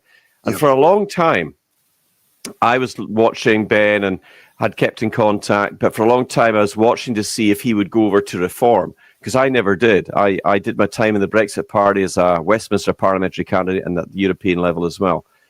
But I never moved into the Reform Party. And I wondered if he would. And when he did, I was glad he did. He went in as the Reform UK deputy leader. And I thought, this is great. This is great. I might even think about rejoining. But then he tried to get the structure sort of modernized and more accountable. And he was banned from talking to the grassroots members. I mean, the deputy leader of the party was banned from talking to the grassroots members. To my way of thinking, that's completely goes against so anti-democratic. I mean, it was bizarre. Absolutely. I mean, look, you're not going to keep Ben away from the people anyway, because he's a man of the people. And the more the people get to know him, the more they're going to realise he's a man for the people. And I don't know whether it's my background, Jim. I grew up, when I was very young, my family didn't have anything. As I grew older, my dad became a businessman and introduced me, and I've had a great life. I'm not gonna pretend that I come from this, uber hard background. I don't. I've done okay for myself, but I've never ever forgot where I come from. And Ben recognises people from all different classes. He treats them all the same. Just because someone is wealthy, it does not make them any more important than someone that is poor. Yeah. And that is, like you say, that's the mark of a man. My morals has always been this: the sign of a great nation, the mark of a great nation, how you take care of your young, your sick, and your elderly. If you don't get those three things right, you cannot call yourself a great nation. And I tell you now, Jim, what breaks my heart, I live in Spain now, and I can tell you for sure, the Spanish take care of their young, they take care of their sick, and they love their elderly. And I admire them for that. And I praise Spanish culture for that. Just last week, there was some problems with some migrants in the town. The Guardia Civil clamped down on them like that. They were in, it was done. They've closed the mosques and they've just erected the biggest cross that you can ever imagine on top of the mountains, and said that we are forever a Christian country. That is how you deal with it. That's how you deal with it. I've become friends with a lot of Spanish members of parliament who've been on the same trips and activities as I've been over the last, in particular, the last 4, going on 5 months. And they're great people. Are you a Christian yourself, Paul? Do you know what, Jim? I'm probably more of a Christian than I actually realise myself. I class myself as I have a Christian culture. I have strong Christian beliefs. I'm not a churchgoer, but I stand firmly by my Christian beliefs, and I know what they are because my mum and dad taught them to me. Yeah. That's the way I was brought up. And I think there's a lot of people in the UK that are actually more of a Christian than they might realise. They're already living a Christian life. They just don't understand why. Well, I can attest to that, because when I was down in London just a few days ago, I was actually meeting with Dr. Mike Yaden, who's a former vice president of Pfizer, and we were talking. And he actually he was always just not too sure. You know, he's a scientist and all of that, but he's basically said on camera, he says, yeah, I believe in God. I believe that there is a benign God out there. And he says, I'm on the same side. And he's a cracking guy. Yeah. But let me ask you this. I mean, a lot of people who might be watching this maybe have pinned their hopes on other parties, maybe parties like Reform UK. Why is it, do you think, that there is a lot of people now leaving Reform? I think there's going to be some big announcements quite soon. But there seems to be a lot of people that are not wanting to stay there. I mean, Howard Cox, who's coming up in the next segment, he was with Reform UK. So, in fact, he was a London mayoral candidate. Yeah. And, we'll be talking to him about that. But why do you think people are steering away from Reform UK? Because at one point they were doing very well in the polls. Let's give them credit where credit's due. But they've kind of taken their foot off the gas. They've kind of veered off to the left, haven't they? Well, where are they going? I mean, look, the bottom line is that I think Nigel Farage has a history that many people are aware of, and maybe not his biggest fan as a person. But you know what? Before the last election, and I don't know if you know this, but Reform approached me. They knew that I was talking with Tommy, and Reform approached me and said, can we get Tommy's vote? Can we get Tommy's people to back Reform? And I said, well, let me speak to him. And I spoke to Tommy, and within an hour, I think, he did a video saying, let's back Nigel Farage and Reform. Bygones will be bygones. The bigger picture is not a personality thing, it's about the country. Yeah, now, it's a great video, by the way. Great video. I watched it, yeah. It was. And now, in return for that, the agreement that I thought I had was that once the election was over, that they would, let's just say, talk. Mm-hmm. Let's we're all supposed to be on the same side. Stop saying things about Tommy that aren't true. We're not asking you to invite him onto the executive board and make him deputy leader, but we could do with a bit of a hand here and there. We all need to be one voice and get behind the right things. And after the election, after they had what they wanted from us, they went completely silent on us. And then Richard Tice refers to us as that lot. That lot. They dragged me all the way down to Cornwall to meet with their people, which I did because, just for the good of the cause. We come to an agreement. I come home, make myself look a right fool by telling Tommy, look, we could have a bit of a deal on the table here. And that's how they treated us. So there's a lot of people have seen through all this, Jim. And as each week goes by, look at the people they're bringing into the party. They're not the people that we need. Look at the people that they've been getting rid of. Those are the people that we need. Good, solid grassroots members that love this country and are loyal.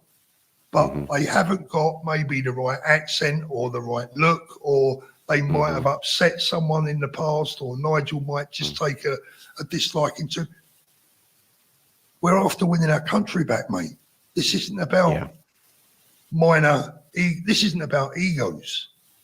This is about You're right. winning our country back and growing a movement and a party that people can feel that they genuinely belong to. We just want to belong, Jim, right? This is our home.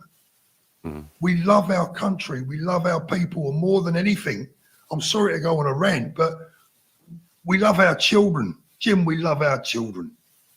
Yeah. My God, We're I doing just it want for to the be children. safe. We're doing it for the future generations. You talked about how good Absolutely. it was in the 60s, 70s, 80s. The kids that are growing up that are like 8, 9, 10, that are about to becoming teenagers, they're going to be living in a whole different dystopian world to what Absolutely. the freedoms that we had when we were younger. And I think this is what motivates so many mums and dads across the country, because they are deeply concerned about the huge numbers of young illegal migrant men pouring across the channel, flooding into the country. And let's be clear, these are not asylum seekers.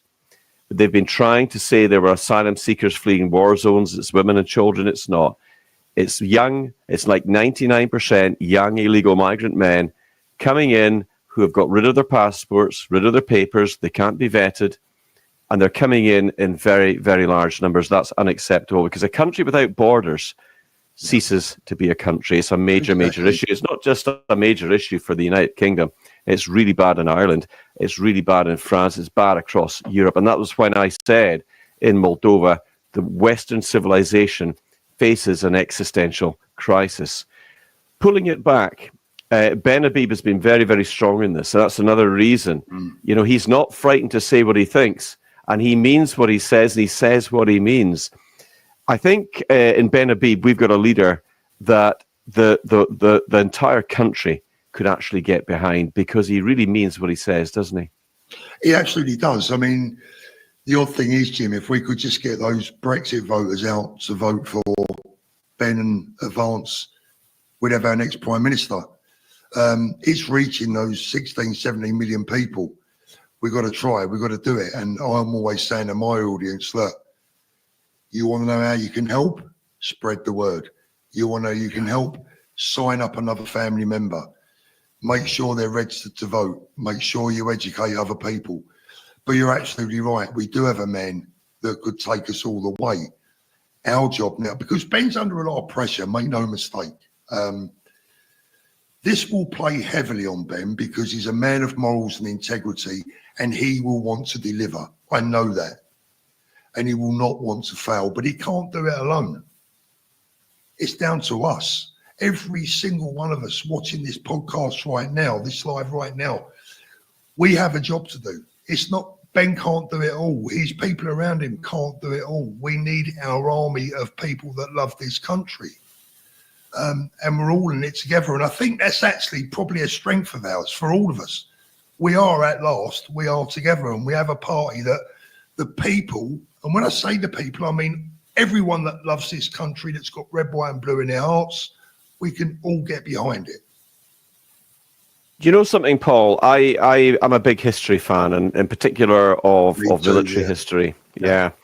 And I see the kind of crisis that Great Britain, the United Kingdom, is facing as almost akin to what we went through World War I, World War II. And I remember reading about it and studying it, where the Jocks and the Tommies and the Micks and the Taffies, you know, the Irish, the Welsh, the Scots and the English came together. We were fighting alongside each other, in support of each other, for our country against a very, very evil enemy. And we defeated that evil twice. But there is almost, you could say, another evil building, because let's put it this way. The first order of any good government is to protect the citizens, and that is not happening. In fact, they are exposing our women and our children to violence, sexual violence, very, very serious heinous crimes, egregious crimes on a daily basis. I'm so upset when I see what's going on in this country, this great nation of ours. How on earth did we let it get this to this extent? Well, I think we did collectively by trusting those people that said they were going to make changes and allowing their way into those positions of power. And then, of course, we see what they do. They enrich themselves, they do deals with globalists, and they forget it was the British people that put them into those positions. But there is no loyalty from them. But I think with Ben Habib, we see somebody finally in a party that actually means what he says, and he's doing something about it, to the point where he has actually created a structure called the Advanced UK College. And I was very, very, very honoured, and I know that you're coming on side, and I know many others have joined the college. And the college is all about holding the executive to account, holding the leadership to account, making sure that the party stays on the right tracks. And that is completely different from Reform UK, which is a bunch of elites at the top that can never be got rid of. Because as much as I respect Nigel Farage, and I do respect him, he has great qualities, but Nigel Farage is Reform UK, and Reform UK is Nigel Farage. And I think if you're talking about being ready for government with a cabinet, you need to have people around you. In business, you're a businessman as well as I am, and in business, we get the best talent around us. Unless you're so unsure of yourself that you're worried that somebody better might come along and usurp your position. Exactly. Great analogy. Right? That's what I see. That's what I'm seeing. Good people that are confident in their own selves and their own positions will surround themselves with the very best of talent, not cast them aside and take in the Charlie Mullins, the arch Remainers. What on earth was Nigel thinking when he took a Charlie Mullins, who was totally against Brexit, into Reform UK? What was he playing at? Well, it's all about personalities and mainstream TV. But Jim, for a moment, can I just go back to your military analogy? My grandfather fought in World War One. He lost an arm at age 16 in France. And Ben is not the general that is 5 miles behind the front line. Ben is the captain that puts the whistle in his mouth and he's first up the ladder. Yep.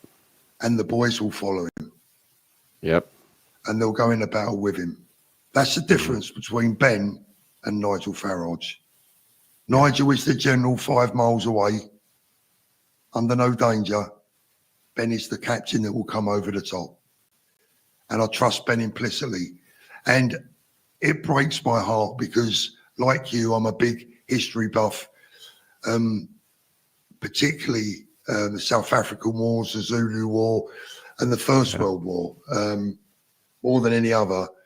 When I look at what our boys have been sent out to do and have done without asking questions for us, for me to be here today alive, for my grandchildren, if that bullet that hit my grandfather's wrist had been 6 or 8 inches further to one side, I wouldn't be here, nor my grandchildren. We owe it to our forefathers. They gave us their all, and it's now our turn to give some back. And the other thing is, Jim, is that we either take this battle up now or we leave it to our babies to take up. What sort of parents leave that battle to their children? If a bus is coming down the road and it's going to hit you, you step in front of it for your kids. Mm-hmm. You don't wait, let it go by to hit one of your children. So that's where I'm at with it. That is where I'm at. And Ben is just, personifies everything that I believe is good. And the other thing is, of course, and we can talk about it a bit later if you want, but, he's been the first man that is brave enough and been big enough politically to stand up for Tommy and to, not to stab him in the back. Yeah, I mean, Ben is always, and there's a lot of our American friends, Elon Musk, General Flynn, and many others who have a deep respect for Tommy Robinson, and we followed each other a long time. I think he is a very courageous guy. And of course, Tommy has joined Advance UK as well. And I think that was very much a great thing. I was delighted to see that happening because he is a spirited guy. He's passionate about the UK. And my goodness, it takes courage and guts to do what Tommy Robinson has done. And it's great knowing that you are closely associated with Tommy. Was it yourself that talked to Tommy about maybe coming into Advance? The lawyer, that was one of my number one aims, to get Ben. When the first time I met Ben, I wanted to get him together to meet Tommy. Right. Because I want to see Tommy's name cleared. I want to see him exonerated from all the nonsense that they say about him on mainstream TV. and I thought Ben could play a big role in that. Having said that, now I believe they could work very closely together. But look, Tommy's the first one to admit he's not perfect. Talk properly, Jim. Right? We don't talk proper. Let me just say I love the London accent, mate. I said to you just before we started, I said, I love the accent, mate. Every time I'm in a black cab in London, I try to be an East End London guy. I try to fake it, and they always end up bursting out. They always know. As a Scottish Highlander, it's not an easy thing to pull off. But I do love the London accent. But you're right. Look, none of us are perfect. There's not a man on the planet that's perfect, right? But the thing is, what Tommy's been doing is he's been raising those issues, in particular to do with the rape gangs, consistently for years. And I tell you what, I've always had huge respect for him because of the courage that's taken. I mean, it's taken a big toll on him personally as well. He faces people carrying violence against him. I mean, once again, it takes real courage and guts to do what Tommy Robinson has done. I can't be like him. I mean, I've cracked under the pressure, and at times, and I've not had anything like Tommy's experience, thank God. But I mean, what the man's done for our kids in particular. Look, the man deserves a knighthood. It's as simple as that. And I believe that one day, God willing, he will get that. He will get the recognition he deserves. It may take another 20 years. I might not be here to see it. But that is the aim. That is the hope that one day, because he's not the person that the media portray, and it's absolutely outrageous that they're allowed to get away with it and continue to get away with it. I think the worst of them all has to be the BBC. I mean, I refuse to watch them, and I always say to people, look, defund the BBC, just get rid of your license, stop watching them, because they are a branch of the state apparatus, propaganda arm, and they are so far left. It's unbelievable. The things they're activists. They're paid activists, posing as journalists. Yeah, exactly. And to be honest, there's a lot of others that aren't so good. I mean, GB News, yeah, they're a lot better. I mean, I actually quite like watching some of the guys on GB News. The real truth and the real news is thanks to people like you and your channel and independent media. That's where we get most of our news. If you want the real truth, if you're watching this, go to Paul Thorp's channel on YouTube. By the way, where is your channel on YouTube again, Paul? Tell us. It's just Paul Thorp Official. If you type my name in, you'll find me pretty quickly. But I would just like to praise all the other YouTubers. I'm just one part of a very big jigsaw. There's so many guys out there now. And again, Jim, this is a part of your job. I say to my viewers, look, if you're passionate about your code, and tell the world, because it's the only way forward. Like you say, we are now the media. I haven't watched the BBC for 5 or more years. I can't even watch Match of the Day anymore because bloody Gary Biggie is on there, so. Yeah, I know. I mean, he's horrendous.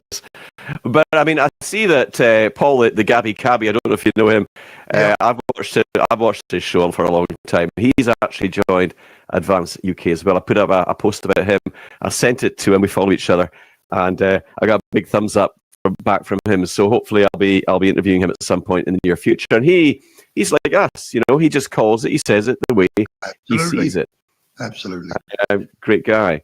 Absolutely. Well, I mean, the next general election, we're maybe thinking, if all things are equal, we're looking at 2029, unless something happens where there's an early election. I've been hearing that there's people even on Labour's own team who are pretty upset with Keir Starmer and the broken promises. I think there are a lot of people seeing through him.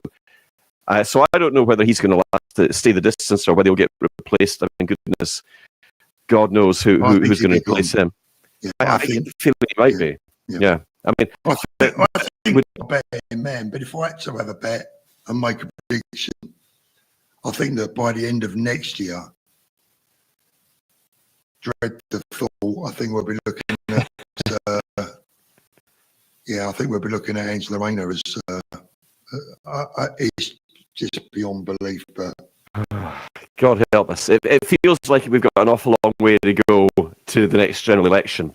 But what it does do is it gives Advance UK the time to mobilise. And by goodness, they really are mobilising now, aren't they?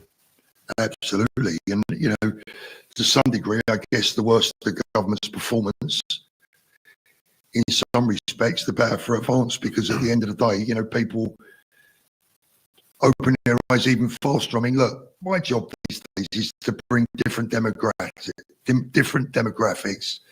to the table.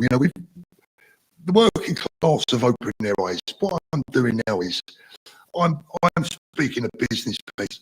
Quite frankly, they don't need to be. They're earning enough money. They got a nice house. They got a good job or their own business. But what I'm doing now is I'm going to these people and saying, look, if you don't open your eyes, you're not going to have a business. They're going to take your nice home. They're going to tax you to absolute death. And when you die, they're going to tax that as well. So now is the time to start awakening. And it is working, Jim. They are, because they do see the headlines. They do see the discontent. They do see the changing demographic. They do see the difference in their towns and their workplaces. And the England that they once knew is not the England that they're living in anymore. It's not as friendly. It's not as safe. It's just not the way it used to be. So, as I said earlier, without repeating myself, it's all of our job to spread the message and to work for Advance UK and spread the word. That is the most important thing, I think. I agree, but I mean, there's one thing that's really important to point out. This, now I'm sure you'll agree with this. I mean, let me give you an example. When I was in the Brexit Party, when I joined and I started to meet the other candidates, one of the things that became apparent was that there was actually a lot of people there from the traditional Labour left, but they were Brexiteers. And at one time, the Labour Party were actually really very sort of for not going into the EEC at that time, the European Economic Community, which became the European Union. Yeah. But this isn't about left and right anymore. They try to make out it's all about left and right. I know that there are so many people who are joining Advance UK who are working class guys like everybody else. But as well as there's a real mix, there's a real, it's a broad church, let's put it that way. And I know how important that can be in terms of uniting people and focusing on the things that unite us rather than the things that we don't agree with. Absolutely. And the reason why is because, as I said right at the start, this is the People's Party. Right. This is a party for people, for the people that care about their country and care about each other. And if you care about our country and you care about other people, join Advance UK today. We will take care of each other because we are a community party. We love everything about being British, our culture, our way of life, our Christian beliefs, our background, our history, our heritage. And that is taking care of each other, looking after one another. And you said a very important thing when you talked about a good country or nation is measured on how well it looks after our women, our children, and our elderly. I mean, that really hit home, Paul. I think it's so true. And the sick as well, because they are the most vulnerable, the young, the elderly, and the sick. They are the most vulnerable of all. And we must take care of those people as a priority, in my humble opinion. They should always be a priority. And it's up to us men to get out there and do the bloody job, do the work, and the women, of course, but ultimately we've got to take care of each other. We've got to get back to being that wartime spirit, if you like. I remember when I was a kid, in the 60s, there'd be street parties and Union Jacks everywhere, and it was everyone knew each other. Where has that gone, Jim? It's disappearing. We have to get that spirit back. I watched a clip going back to Gabby the Cabbie. I was watching a clip of him earlier on. He was and he played a piece that Ben was on with another person that was interviewing him. Ben was saying we should be, reciting the national anthem. We should have the Union Jacks and the Union flags in our schools, in our universities, assemblies, prayer, and recognising what it made Great Britain great. What was it that made Great Britain great? Well, those were the things that made Great Britain great, and we've lost that. If you fly the Union flag in the United Kingdom, you're probably going to get marked as a potential domestic terrorist. How crazy is that? You'd probably get a visit from Prevent. Jim, when I was at primary school, I remember to this day, I can remember it as clear in my mind. I would stand there with my chest out and my shoulders back, and we would sing Onward Christian Soldiers, All Things Bright and Beautiful. And, you know, some of my teachers were former servicemen from the Second World War. You know, that was the country that I grew up in. And we were brought up to be proud and to feel that we belonged. And I want that for my grandchildren. I want that so badly. Well, I've spent a lot of time in Romania. I've spent a lot of time in Hungary. I've been in Moldova recently, and Poland. I was at the inauguration for the new Polish president, Karol Nawrocki. And one of the things that really struck me about those countries is that their strong faith, their strong traditions, and they're still intact. They are almost like what we used to be like. They are the last bastions of Western civilization that are preserving their Christianity, their traditions, and are not being overrun by mass illegal numbers of migrants. I'm sure you know, Viktor Orban's government are being fined €1 million per day by the EU Commission because they refuse to open their borders to massive amounts of illegal migrants. Isn't that crazy? Sounds like a bargain. Yeah, I can see your point. It's a bargain. Point. It's cheap. Yeah. Well, I mean, Ben Habib has said, you know, even if it costs us to get these people to get out the country, it's actually cheap at the price. Yeah. You know, to pay them, to get them out, to repatriate them. I mean, let's look at what's happening in the United States right now. What Trump is doing there. I mean, up until the point he got elected, the U.S. southern border was non-existent. Biden was letting them. Yeah. I mean, millions coming in there. He's putting a stop to it. If Trump can do it in the United States, I'm pretty sure Ben Habib can do it here in the United Kingdom as well. We would all support him in doing that. But I mean, why do you think Starmer and the Tories let it get so bad? I mean, were they bribed? Were they paid? Do they actually really believe in this whole one world nonsense government that they're all banging on about, a one world order? I mean, come on, let's put our own people first rather than these globalist power mad people. And surely people are waking up to that now. What do you think? I would think they are. I mean, I wish I knew the answer to that. I mean, the only word that comes to my mind is treachery. Sorry. It's the only one that I think fits the bill, from Tony Blair onwards, and maybe a bit before, but definitely from Tony Blair onwards. The Tories have been an absolute disgrace to the name. But what I would say is, Jim, is that to everyone, anyone out there watching this, that even as a passing interest in politics, there's an old saying: you don't know what you've got until it's gone. And that's right. We are close to losing it. And then you'll know what you're missing or what you will be missing. So the warning to everyone out there is it's time to pull together to save our country. Look at me and you, Jim. Look, I mean, I don't know how old you are, but we're not too dissimilar. We could go and lay on the beach. Well, I'm a bit older than you, 22.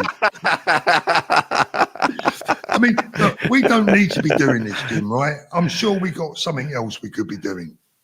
But we do this because we have a passion and we care about people. Everyone that I meet in this business, everyone that I meet in this movement has one thing in common. They care. They might have different views. Absolutely. They might like different people. They might think different. They might have different opinions on so many things. But ultimately, they all care about other people. You know, that's absolutely 100% right. I mean, the people, I went to the Manual Centre to pay my respects to another group that were in there when I was there.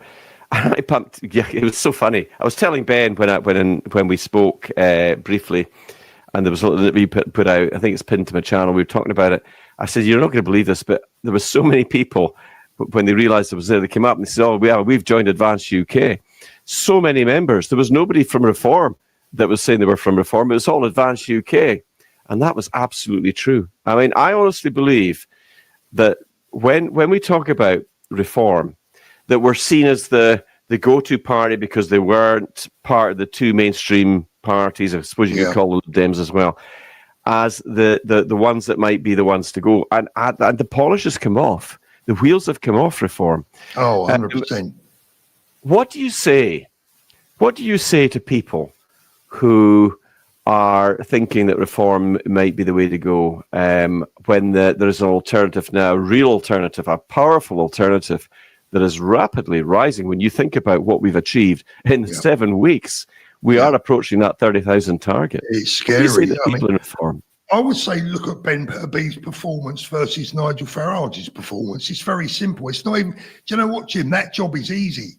All they have to do is listen. Listen to Nigel Farage and what he said and what he's gone back on and how he's described the regular people of this country, that lot, etc., how he's lied. Listen to Nigel and then listen to Ben and make your own minds up. The choice is very simple. It's very easy. It's not even a difficult one. They just have to listen. And for me, the Clacton, very interesting. I mean, I don't know if you know what's going on down in Clacton, but Clacton, Nigel Farage's own territory, Advance are sweeping the ball down there. I mean, they're not advancing, they are storming down in Clacton. Tell us a little bit what's going on in Clacton, because I've heard one or two things, but I don't have the same knowledge that you've got on this. So what is, let's tell our viewers, our audiences, what's actually happening in Clacton. The wonderful, wonderful, fantastic community of Clacton are, many of them are from the former East End. Look, these people are as good as it gets. They're switched on. They're not stupid. You don't pull wool over the eyes of the people of Clacton, right? And they recognise what Nigel Farage has been doing. They've recognised that he's not what they thought they were. And they also recognise that Ben Habib almost certainly is. And the support, the changeover from Reform to Advance in Clacton in just the last week has been immense. Wow. The amount of people that are saying, no longer, I'm done with Reform, I'm done with Nigel Farage, Ben's the man. Mm-hmm. And that's because Ben's message is getting out. Look, Jim, you know what? Our job is not going to be that difficult. Ben does it for us. We've just got to get out there and be his disciples and try and help people get the message. Because when he talks, people listen. When they listen, they learn. And when they learn, they understand that Ben is our man. And you know, Ben is you can see he's when he speaks very well, but there is a real feistiness, a fieriness to Ben. When you get him on certain topics and talking about things that he's really passionate about, you see that fire in him. Yeah. He is a leader and he means what he says, and he's going to unite the people that are across the country. And I believe what you're referring to in Clacton may very well be what Ben sort of alluded to, because in that little interview that we did when I went down to see him there a few days ago, he said, I'm going to give you a little bit of a teaser. He looked right at the camera. He says, I'm going to give you a little bit of a teaser. He says, there's going to be some announcements coming, because he said there are elected members who are going to be looking at coming over to Advance UK. Brilliant. Well, I think I know who he's talking about. I don't think he's talking about Labour. I don't think he's talking about the Tories. I think he's talking about Reform, because Reform are not listening. They're not listening. No. And look, do you know what? No, let's put Ben to one side for a minute as the leader. The other people that Ben is surrounded himself. I mean, look, Howard Cox. I mean, what a guy. What a human being. I love Howard. And, you know, Howard could be the nation's granddad or the nation's dad. You'd be pleased and proud. I mean, what would I give? What would the nation give? What should they give to have someone like Howard? Yeah, he's a great guy. Of course, Howard's coming on to the next segment. He was the former mayoral candidate with Reform, and he left because they wouldn't help him. They did nothing for him. And of course, we've just had Richie Taylor on, who's another old buddy of mine from the Brexit Party days, and Richie's heading up Wales. You know, we've got great people. It's almost like we're getting the gang together again, and we're building it. And we're about to blow the bloody doors off. Absolutely. And I'll tell you something. The reason that Reform couldn't keep hold of Howard Cox is because they haven't got enough integrity. Yeah. Howard is a man of integrity, 100%. And I tell you now, I've not known Howard for a million years, right? But I tell you this, I'd stand with Howard shoulder to shoulder in any situation, because you can see that man's soul. When you speak to him, you can see, you can feel his soul. And I say the same for Ben. What a team. And I'm just so proud of the people that are around. I mean, honestly, it's just so refreshing. Well, I was really pleased because I bumped into Howard once again at the Emmanuel Centre when I was there. And we had a nice chat. We did a little short clip. But yeah, he's a great guy. So he'll be coming up next. Now, as we are approaching, and I'll tell you what, this hour's gone past super fast, Paul. We're going to have to do this again. I've absolutely loved talking to you. I can wrap it. I think we probably both can. But look, as I always do with my great guests, bearing in mind that we don't just have a large audience in the United Kingdom, and you've got a big audience in your show too, but we've actually got a large international audience. Hundreds of thousands of Americans follow this show. They follow me from America, from North America, Canada, and indeed all around the world and across Europe. So bearing all of that in mind, what would you like to say? The floor is yours. Oh, Jim, thank you. I think, talking about America, I'd like to express my sincere thanks to our American cousins, brothers and sisters. Earlier this week, I sent a direct appeal to the President, Donald Trump, and to JD Vance to keep their eye on the UK, to pray for us, to watch over us, and to be there for us should we need them, and we need their support. And the response has just been incredible. Thousands and thousands and thousands of messages of support. You know your friends are, Jim, you know, and the American people have been wonderful this week, and God bless America. Thank you for that support. Thank you so much. And they are listening. They are watching out for us. They are praying for us, and they have got our backs. And together, I don't think we've ever lost a battle. I don't think this will be the first. No, I echo those sentiments. And once again, I love our American friends, our fellow patriots and allies. We are not about to lose. We are not about to lose. We don't lose. No, we don't. But they've got our backs. They are watching. Trump, of course, his mother was Scottish. Trump's got a big interest. Elon Musk, a lot of people in America are from Scots, Irish, and English descent, of course, as well, and Welsh. Let's not forget the Welsh. They're good guys too. But the thing is, they are watching, and they don't like what the United Kingdom has become. They see our freedoms being taken away. They see the censorship. They see this dystopian madness that Starmer is perpetrating, this two-tier justice system, two-tier policing, and it is shameful. Oh, can I say one last thing? Yeah, of course you can. Free Lucy Connolly. Oh, yeah. Yeah, free Lucy Connolly. For those that might not know, just explain a little bit what happened to Lucy, who she is, what happened to her, why she got put in prison for the next couple of minutes. Well, very briefly, Lucy Connolly is a bereaved mother in her 30s, I believe, who wrote a mediocre, fiery ex-post after the beautiful angels were murdered in Southport last year. 3 young, beautiful children taken from their parents. And she had recently lost a child herself. Not going to be in the best frame of mind, I wouldn't imagine, Jim, would you be? And she wrote a slightly fiery post that included the words, "For all I care." For all I care. Is that a crime? For all I care. According to Starmer, it is. According to his cronies, it is. For a media post, she was put in prison. 31 months, I think, her sentence, which is longer than some heinous crimes that have taken place. One on an airplane. Only this week's been reported in the paper where a gentleman from Pakistan had abused an air stewardess, threatened her with an assault. You can imagine the type I mean. A lesser sentence than Lucy Connolly. Absolutely outrageous. Lucy is a grieving mum. Lucy, if any parent, their worst nightmare is to lose a child, what sort of frame of mind would she be in after that? But the bigger question is, what sort of government, what sort of judicial system punishes her further by putting her in jail? My mind is ready to explode. It is absolutely unforgivable what has happened to the British people under Starmer, the Tories. She's a martyr. Jim, she's a martyr.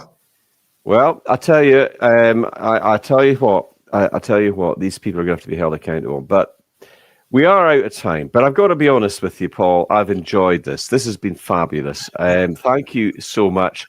And it's been a real pleasure to have you on. You know, Richie Taylor, yourself, Howard Cox up next, and it's been absolutely wonderful. So look, I just want to say a huge thank you to you, Paul.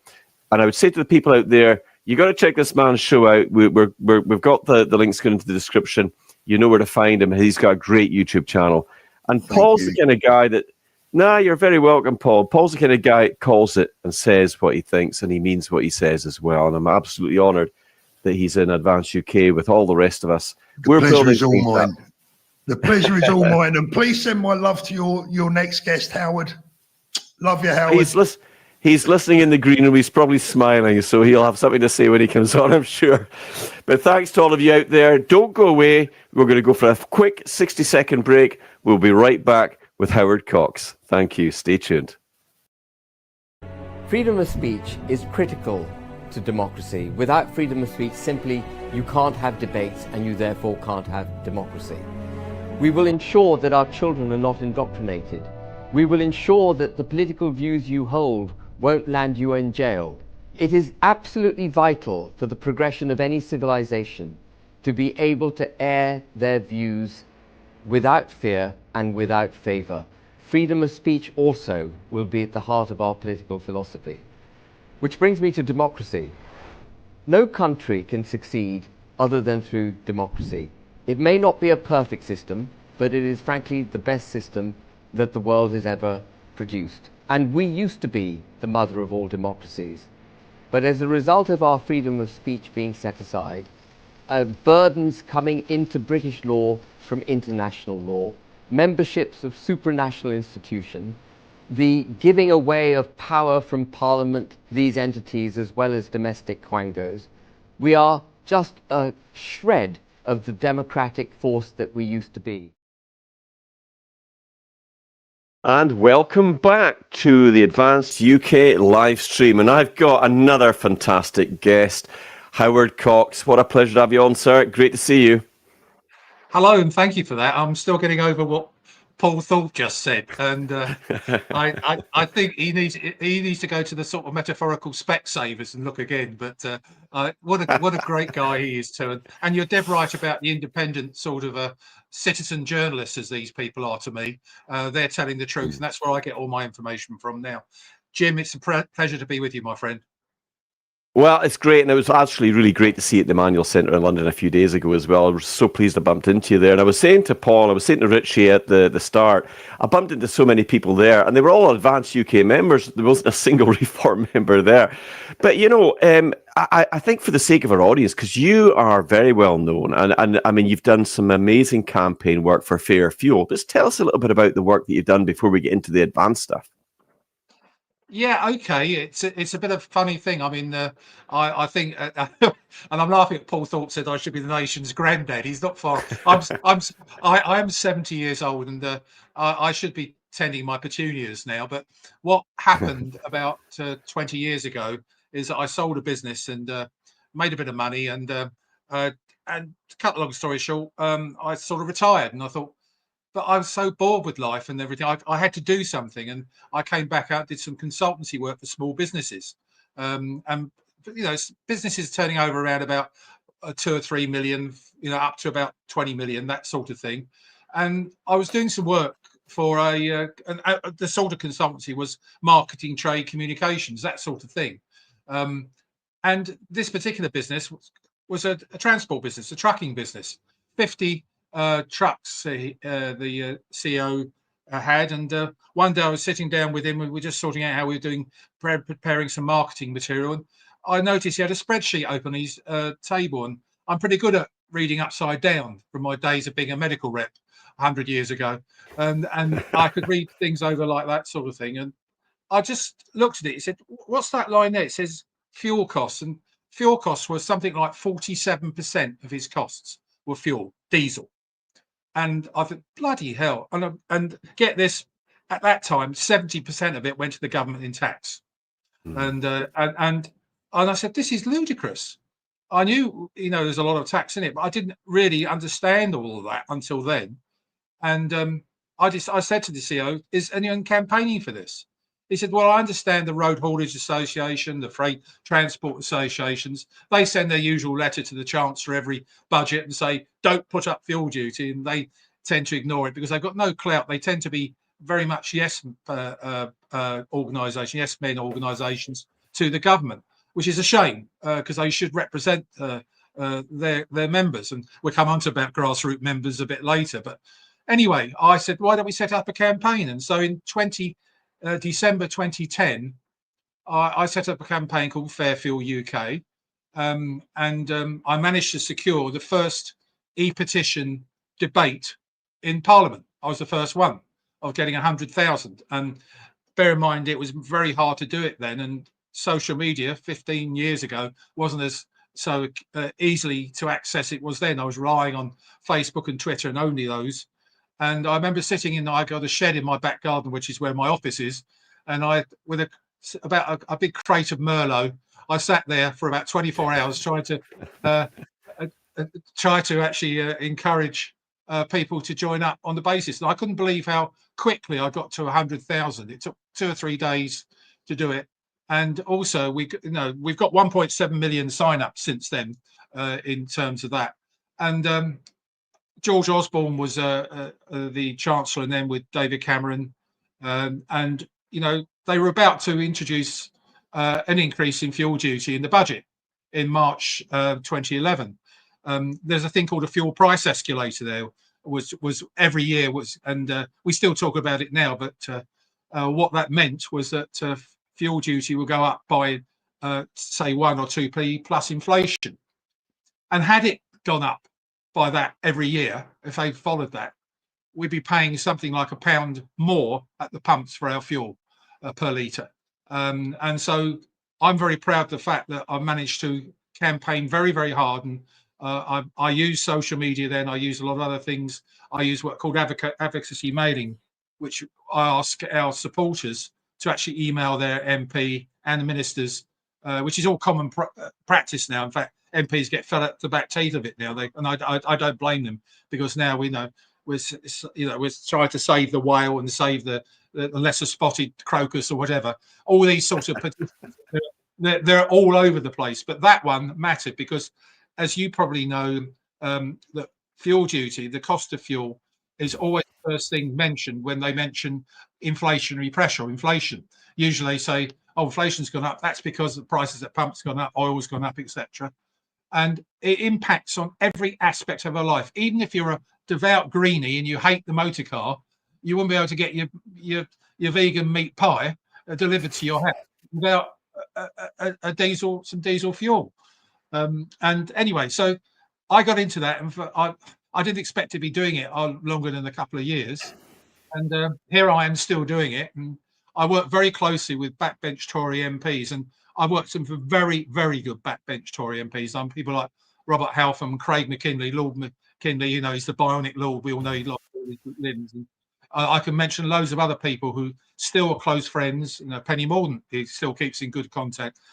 Claire Coutinho, who's last year's Minister of Energy and Net Zero. We introduced a thing called Pump Watch, which is another one I introduced, which is fundamentally to stop opportunistic profiteering. When oil goes up, wholesale prices go up and petrol prices at the pumps go up like a rocket. But when oil comes down, they come down like a feather, not by the correct amount. And so I've introduced that as well. But guess what? Labour have thrown that out the window. That's gone as well. So I'm fighting for that. And my focus at the moment, whilst we're coming on to Advance UK and why I'm with them in a minute, but my focus is on the autumn budget, because Right. as we know, this government is in dire straits financially, economically. Even though they've stabilised the economy, Jim. That's what they tell us. Yeah, well, yeah. I mean, well, I was just speaking to Paul about the fact that so many people are leaving the UK. I mean, he's actually left the UK as well because of the dire situation, the safety situation here. I mean, but I mean, the points that you're making about fuel are actually really important because it affects every aspect. It affects the farmers, the diesel they put in their machinery, in their tractors. It affects everybody, just going back and forth to work. But there's rising food prices as well. Our farmers are under attack, Howard. You know this, and I mean, the inheritance tax that they've been hitting them with, deeply unfair. But there's over 14,000 top earners who have left the country simply because the way Starmer and Reeves are conducting themselves and destroying the economy. I mean, it's really, really difficult for people to make ends meet these days. And I think that's another factor. That's another really important part as we get into Advance UK, why people should support the party, because we are really focused now on helping ordinary Brits and putting their needs first and foremost. But before we get it too far into that, I think it's important to point out that you also stood as the candidate for Mayor of London. But that was, I think you were with Reform at that point. And tell us just a little bit about how that went and how that led to you leaving Reform and actually coming on board with Advance. Yeah, it's interesting because Fairfield UK actually led me to be on a lot of media. I wrote for a lot of national papers. I used to have quite a regular op-ed in the Sun and that sort of thing. And I was the flavour of the month for a lot of the media at that point, but mainly because I was apolitical.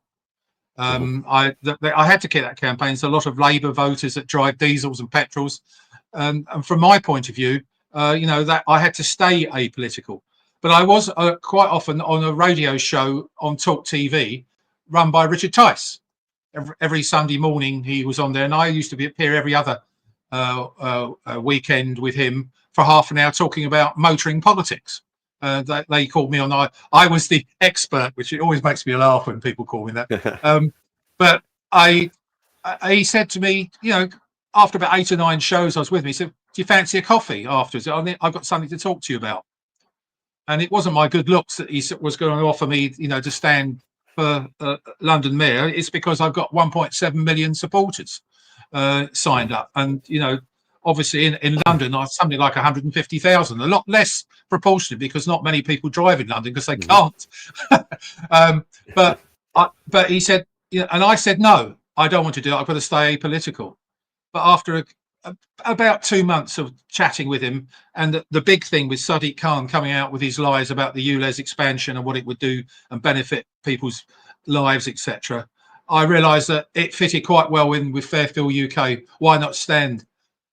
I've known Nigel for 10 years. Nigel, back in the European elections, I think 2015, something that time, I helped write some of the transport policy for the manifesto then. And one of the things in there was a nice line, which I put in there, which Nigel totally agreed with. We've got to cut fuel duty by 20 pence per litre, which is a huge cut. And interestingly, the Reform has still got that in there, the contract with the people, the manifesto in the general election I stood in. So that's why I did it. And unfortunately, at that time, Nigel was not the leader. Richard was. And there's a certain deputy leader called Ben Habib on at that time. And there are lots of people that I got to know in there, a huge amount of people I've become quite close friends with. And so the campaign started. And I sort of woke up about halfway through the campaign, realised I'm not getting much support here. There was no money, really. There's not much. London is a huge area to campaign for, in terms of getting votes. And I knew I had no chance of winning. I knew that. But what I wanted to do is get as many people onto the Assembly as possible, because that's part of the proportional representation approach to the voting system. And I remember Nigel, I was sitting in a hotel waiting for, I think, a media interview. Nigel rang me, said, "Howard, make sure you're on the Assembly voting, and you get the first position. I said, no, I'm not doing that because it's been promised to a guy called Alex Wilson, and he's now the only Reform member there. Had Nigel been the leader then, I think we would have 4 or 5 people in the Assembly. But the Assembly is like a chocolate teapot. Sadiq Khan just, ignores it. It's completely useless. Anyway, I didn't win. I got, I think, 4% of the vote of London. About 85,000 voted for me in London. So a bit of a disappointment. I think I may have lost my deposit as well. And I came 5th, which is a bit of a shame and everything. So, but anyway, I was asked to stay on and stand as a PPC, and I was offered 3 different seats, and I chose Dover because it's the front line of immigration, and then suddenly Nigel decided to stand as leader, or should I say, take over everything, and at that point, Ben was, I think he stood in Wellingborough again. He did, it's his 2nd time for it. And we thought, oh, we're optimistic. Nigel's in now. And I used to get messages from certain London close campaigning supporters with me. He used to say, the Messiah has landed. He walks amongst us, which really, yeah, where I'm going with that, Jim. Anyway, I campaigned for 3.5 weeks down in Dover. Mike Tapp, who won down there, he's been campaigning for 2.5 years. I got 24% of the vote, knocked the Tories into 3rd. And had we had another, I'd say 4 or 5 weeks, I think we might have nicked it. But it was an interesting eye-opening experience. But all the time, and this is the point about my relationship with Reform, was that there was not much support from headquarters. On the day of my election as London Mayor, I went to Westminster to put my voting box, voting for myself, obviously. There was not one person from headquarters. This is a major vote. No one came from Reform headquarters except one person, and that was a certain person called Rupert Lowe. And Rupert was there. He took photographs, and I'll always be grateful for that support. And that man, I'm a big fan of Rupert. I still think, I still believe Rupert will come on board to advance UK eventually. The timing isn't right yet. We're still a long way off from election. He's moved from being a Reform to independent, and I think he owes it to his constituents to get some stability in who he stands for. And so that's where I sit with that. Anyway, you probably want to know why I left, Jed. Well, I was the first person that actually put my head above the parapet from Reform for Tommy Robinson, and I absolutely think that guy is an incredible. He was a political prisoner. I visited him in prison. He inspired me. I spent 2 hours with him in prison, of which he spoke for 1 hour 55 minutes. He was so enthusiastic. He just encouraged me.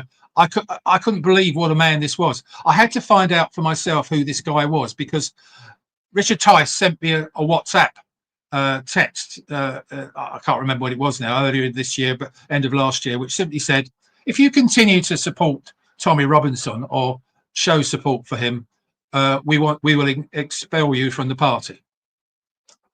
And I said, what? Wow. I thought this was a party of freedom of speech. What's going on here? I've just stood for a London mayor. I've done reasonably well in the PPC. Probably next time now I could probably become an MP with you. It could happen. But I said, I can't bear what you're saying, Richard. Well, I thought we were friends. And I got bombarded with certain people, the sycophants to Nigel, saying you've got to stop talking about Tommy Robinson, otherwise you will be thrown out. Well, I got a phone call from a certain person called Ben Habib, because he'd already been thrown out by Zia Youssef when he came on board last year. And I had never spoken to Zia Youssef. In all that time he came on board, and he didn't come to speak to me or anything. What happened? I did a lot of promotional activity, a lot of campaign activity, put them on the map, certainly in London. And Ben said, Howard, if I were you, I'd get out now before you're thrown out. And I took his advice totally, and I resigned. And that's what happened. And it's the biggest thing for me is, Paul said the word about integrity, and he's dead right. There's no integrity in that party. There's only 2 people running it. It is the Zia and Nigel show, irrespective of how they change the name of the limited company and who's got shares in it. Those 2 rule totally. people like Lee Anderson, well, we know James McMurdoch's gone now, and the other, Richard Tice are also runs. They have no influence whatsoever. What goes is Zia and Nigel, and I'm afraid I can't handle that. I wanted a democratic approach, and I sat with Ben a few times, and he convinced me that he had the solution. I'm now even more convinced now I'm in his party.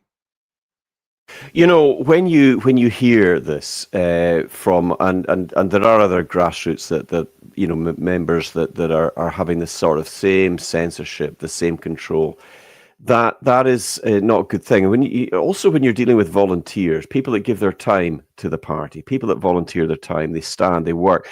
As a candidate, I know for a fact just how hard it is, and you've got to really work at it. And you go to a lot of personal expense, you go to a lot of time to do that because you believe in the party. But when you don't get that kind of respect shown back to you, that has a huge impact on people. And I remember because I've known Ben Habib a long time. I was worked with him in the Brexit Party, and he was always a real, in my opinion, a real leader, because he would go out of his way to speak to you. He would ask you how you getting on. He took a time out of a busy schedule to actually speak to the candidates. And when I heard that he had been banned as deputy leader from speaking to the grassroots movements, I was really, really upset about that, because I was watching from the distance. I never joined Reform. I was in the Brexit Party. I never joined Reform. But I was kind of hoping that Ben would, because if he did come in, I was thinking, well, that's going to really change things around. It's going to change the structure, because I knew what Ben was like. He was a really smart guy with a vision. And when he became deputy leader, I seriously considered joining Reform at that point. But when that happened, and then I started to see other things happening, I'm glad I didn't.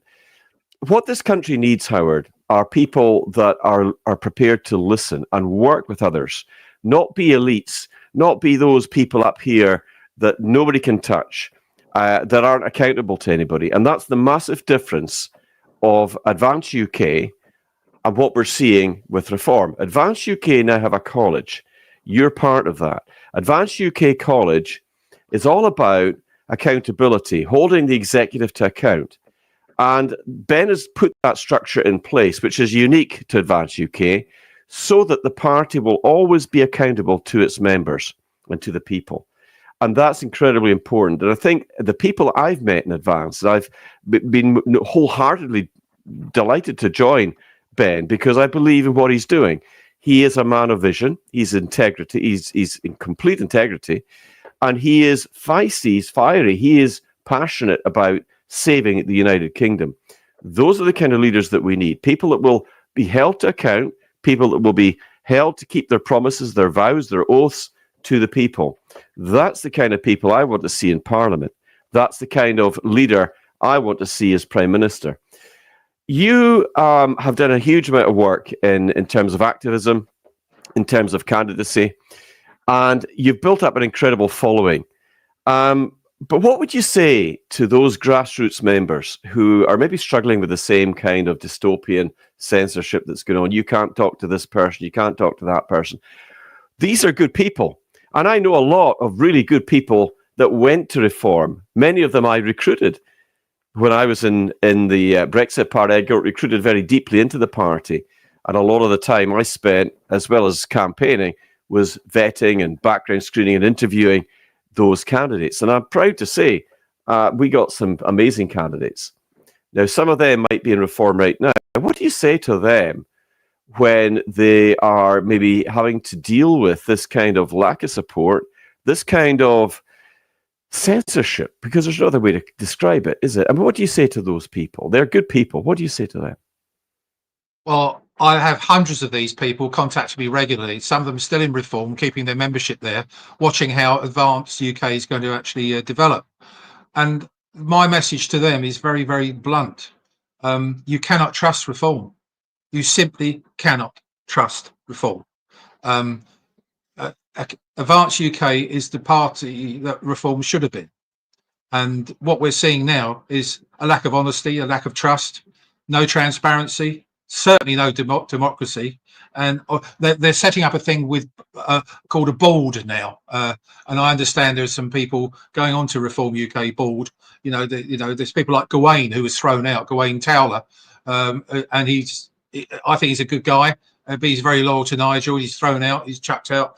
There's lots of other people. I think Alex Wilson, the guy I meant earlier, the Assembly member for Reform, he's on the board, etc. But don't be fooled. That board is purely a tool for Nigel to manipulate and basically act as a mouthpiece for his policies. Well, what policies he's got, because most of those are paper thin. In the case of Advance UK, please look at the website, read the Constitution. You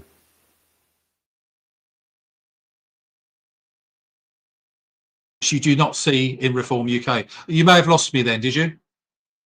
Just for a second or two, but maybe just go back 20 seconds. It wasn't for long.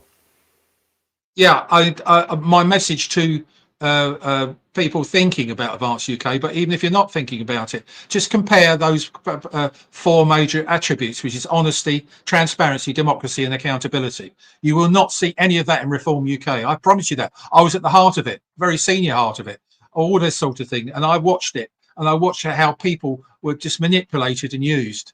And I certainly was manipulated and used on a regular basis. They didn't want me personally. They wanted my 1.7 million supporters, Fairfield UK. And I refused to give that because of GDPR reasons. And I wanted the campaign still to remain apolitical. And I kept my campaigning away from Fairfield UK. But please look at the Advance UK website. Look at the constitutional approach that Ben has put together. And this is the big thing, which is Jim has made that point, which is this college. What other party is going to be actually judged by their membership? And the membership through the college of 100 people, not the great and the good, they can be grassroots people, but they have their own individual skills, etc., to bring to the party. But they will, if Ben is not delivering, if Ben does things wrong, he's out. And Ben knows that. Ben's designed it so that's happened. So we will get a leadership that truly represents the grassroots. Well, I mean, I remember Ben telling me this. I mean, I went down to see him the day after he'd launched the party. I joined. I mean, I had no hesitation. I was absolutely delighted because I'd been hoping that he would. I was kind of hoping that he and maybe Rupert Lowe would do something together, but that didn't quite happen. But like you say, maybe that will happen because I really have a huge respect for Rupert Lowe as well. I've got to be honest. Didn't like what happened to him either. But, you know, when I spoke to Ben, he was totally upfront about it. And we did an interview and he said, hey, listen, if I don't fulfill, if I don't deliver, you might have to sack me, Jim. And I went, God forbid, you know, and I'm sure that would never be the case. But this goes to show the kind of man that Ben Habib is. He's willing to put himself out there. The other thing that he's doing, I mean, the two critical points in all of this is the membership. Now, we're pushing towards that 30,000 member target. We're pretty close. And I wouldn't be surprised if we don't hear something from Ben in the next few weeks. But the point is it'll be Ben that will announce that. Quite right. But we're close. Absolutely. We're quite close. And I think that the other thing that really sort of blew me away was when he said, not only will we get to that 30,000 where we will then register the party as an official party with the Electoral Commission, but I'm going to put £100,000 of my own money into the party. I mean, what other leader does that? This is a man who's putting his money where his mouth is. I mean, that is inspiring. You know, Paul talked about in the last segment, the difference between Nigel Farage being the general way back behind, enemy, you know, back in the safe side. Whereas Ben Habib's the kind of guy that's going to draw his pistol as the captain and he's going to blow the whistle and he's with the boys, you know, he's out there with the troops. That's the kind of leadership that this country needs right now. We need fighters. We need freedom fighters. We need warriors. We need people like you and Paul and Rich and Richie and all the others that are joining us. And I was absolutely really pleased just to hear just yesterday that Professor Norman Fenton had joined Advance UK and come on board the college, Advance UK College as well. And a man of integrity, a man of wisdom and high intellect. That's the kind of people that's coming into Advance UK right now. There's a lot of other influencers, a lot of other people in grassroots. Even on my own channel, Howard, I've seen people saying, hey, if you're in it, Jim, we're joining, which is wonderful because I honestly do believe that this country is now in the fight for its life. Our faith, our culture, our history are now under threat. Ben has said, and I've said it in Moldova just last week or so, the West faces an existential threat. What do you see? How do you see things playing out in terms of what Starmer's doing with these boats that are flooding in? I mean, there seems to be no stopping them as far as Starmer's concerned. And let's be honest, the Conservatives were just as bad. They weren't really doing anything to put a halt to it. They could stop it if they wanted to, but they just don't, and they just don't want to do it. What do you think is going to happen? I mean, is that going to escalate? Can you see Starmer buckling down and maybe trying to push it back because he knows how upset the people of Britain are? Or do you think that sort of globalist mentality, that globalist policy is going to continue at pace over the next few months and years? What do you think? Well, Richie and Paul have said some very eloquent stuff about this earlier, and I think he hasn't got the proverbial balls to do this anyway. But equally, he's very subservient to the globalist groups. So you brought them up, the WEF, etc. He thinks he is an incredible statesman-like politician. He's an appalling man.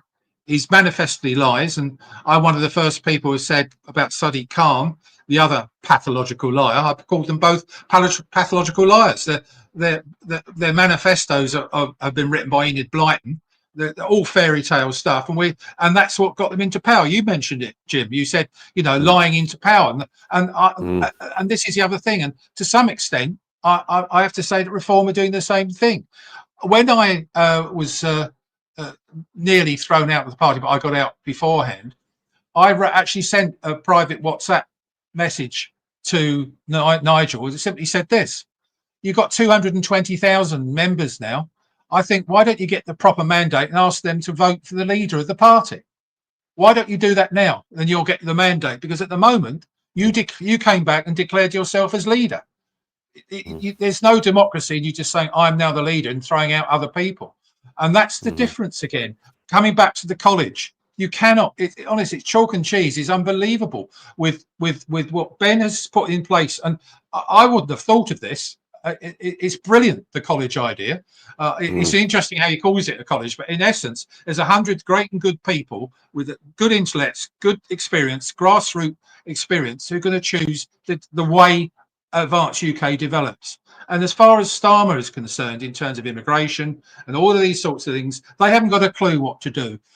And thank heavens we have Donald Trump and JD Vance in place. Two things: they're getting rid of the problems of immigration in their country, and they're telling us we won't do a deal with you unless you get free speech in operation. And that's the big thing for me of all the things here, is free speech. I was criticised for saying Tommy Robinson's a good guy, and you said it, about I wouldn't have known anything about child rape gangs if it wasn't for Tommy Robinson.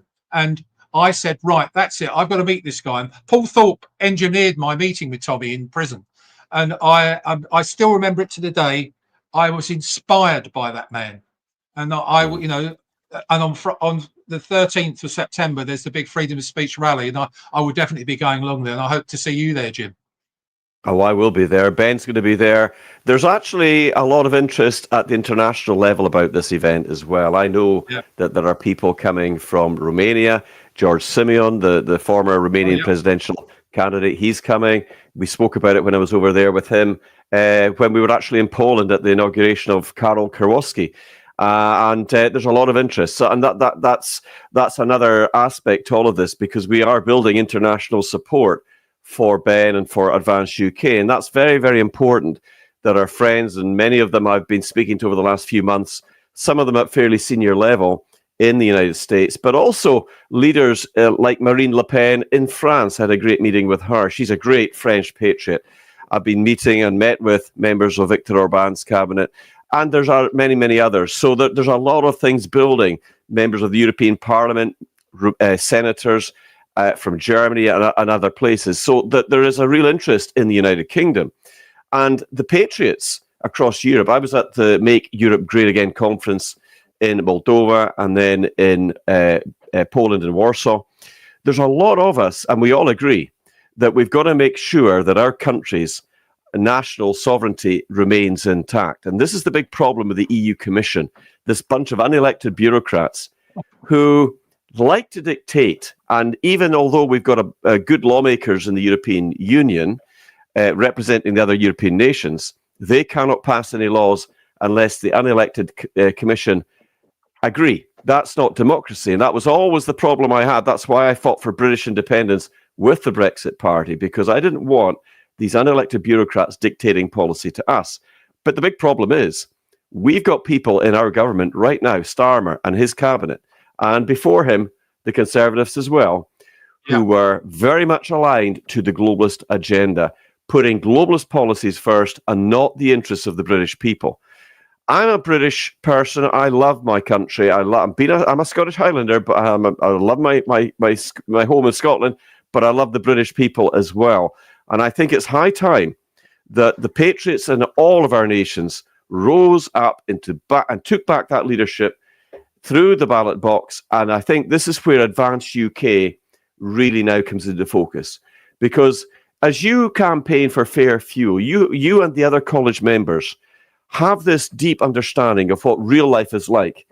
You know, we all understand what it's like to be under those pressures, rising food costs, rising fuel costs, cost of living going through the roof.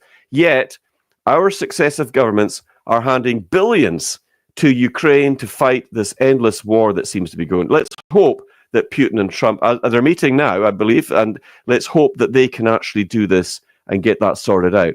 But we've got to start putting the British people and the British interests first and foremost. And one of the main problems, I mean, when I was in Washington, D.C. not that long ago, I spoke to Senator Ron Johnson.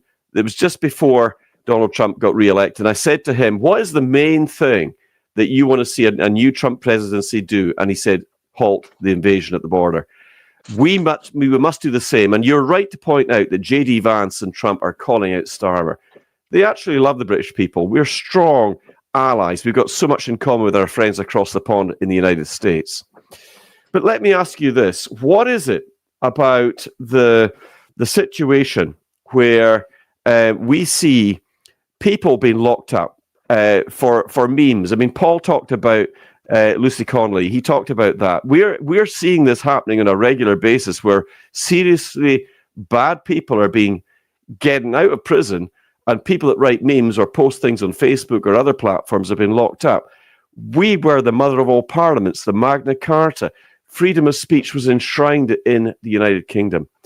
Where do you think this is going to go? And what would you like to see happen in terms of those freedoms being enshrined back into law and reinforced when it comes to the next general election and hopefully getting members of parliament in through Advance UK?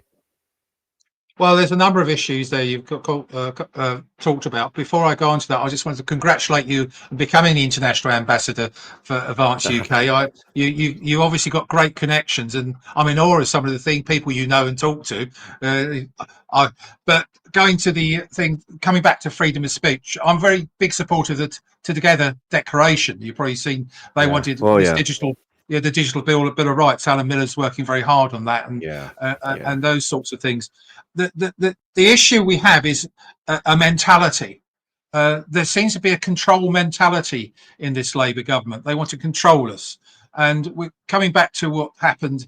One of those things that another reason why I left Reform was that wonderful interview that I think it was on GB News or it may have been LBC. I can't remember, with Richard Tice, which when he said, you know, what do you think of Tommy Robinson? Said, we don't want anything to do with him or that lot. I mean, Paul brought that up.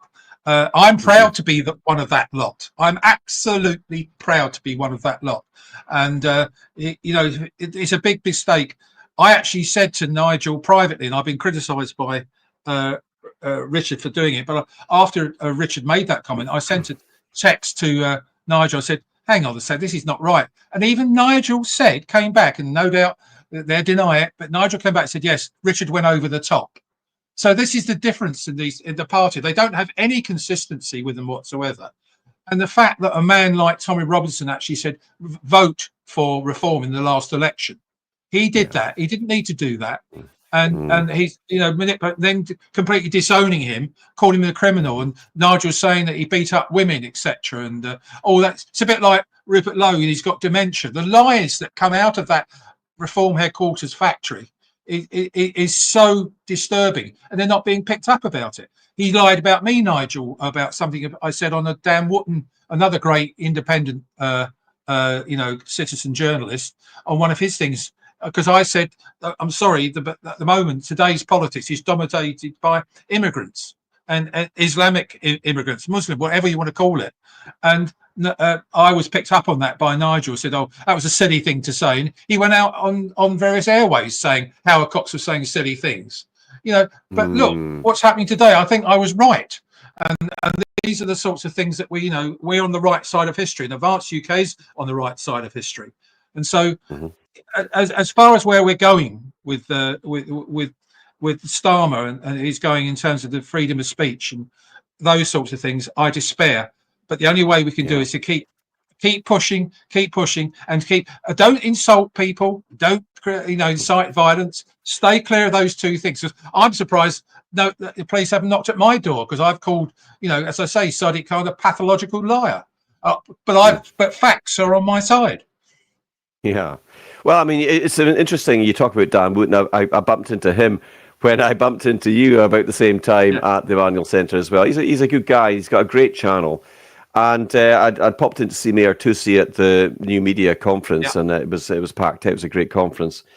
But, you talk about Alan Miller, the Together Declaration. I have huge respect for Alan. In fact, when I was I think it was about 4 or 5 weeks ago, before I flew off somewhere else, I went to see him. We did a great interview. I've been a member with Alan and the Together Declaration for a long time. And they're doing some fantastic work on digital ID. And I think it's worth bringing this up, because digital ID, I think they're calling it, is it the Brit card, Howard? Can you remember if that's the name of the Brit card? This is all really, really dystopian stuff. This is linked into central bank digital currencies, this dystopian way of controlling everybody's money.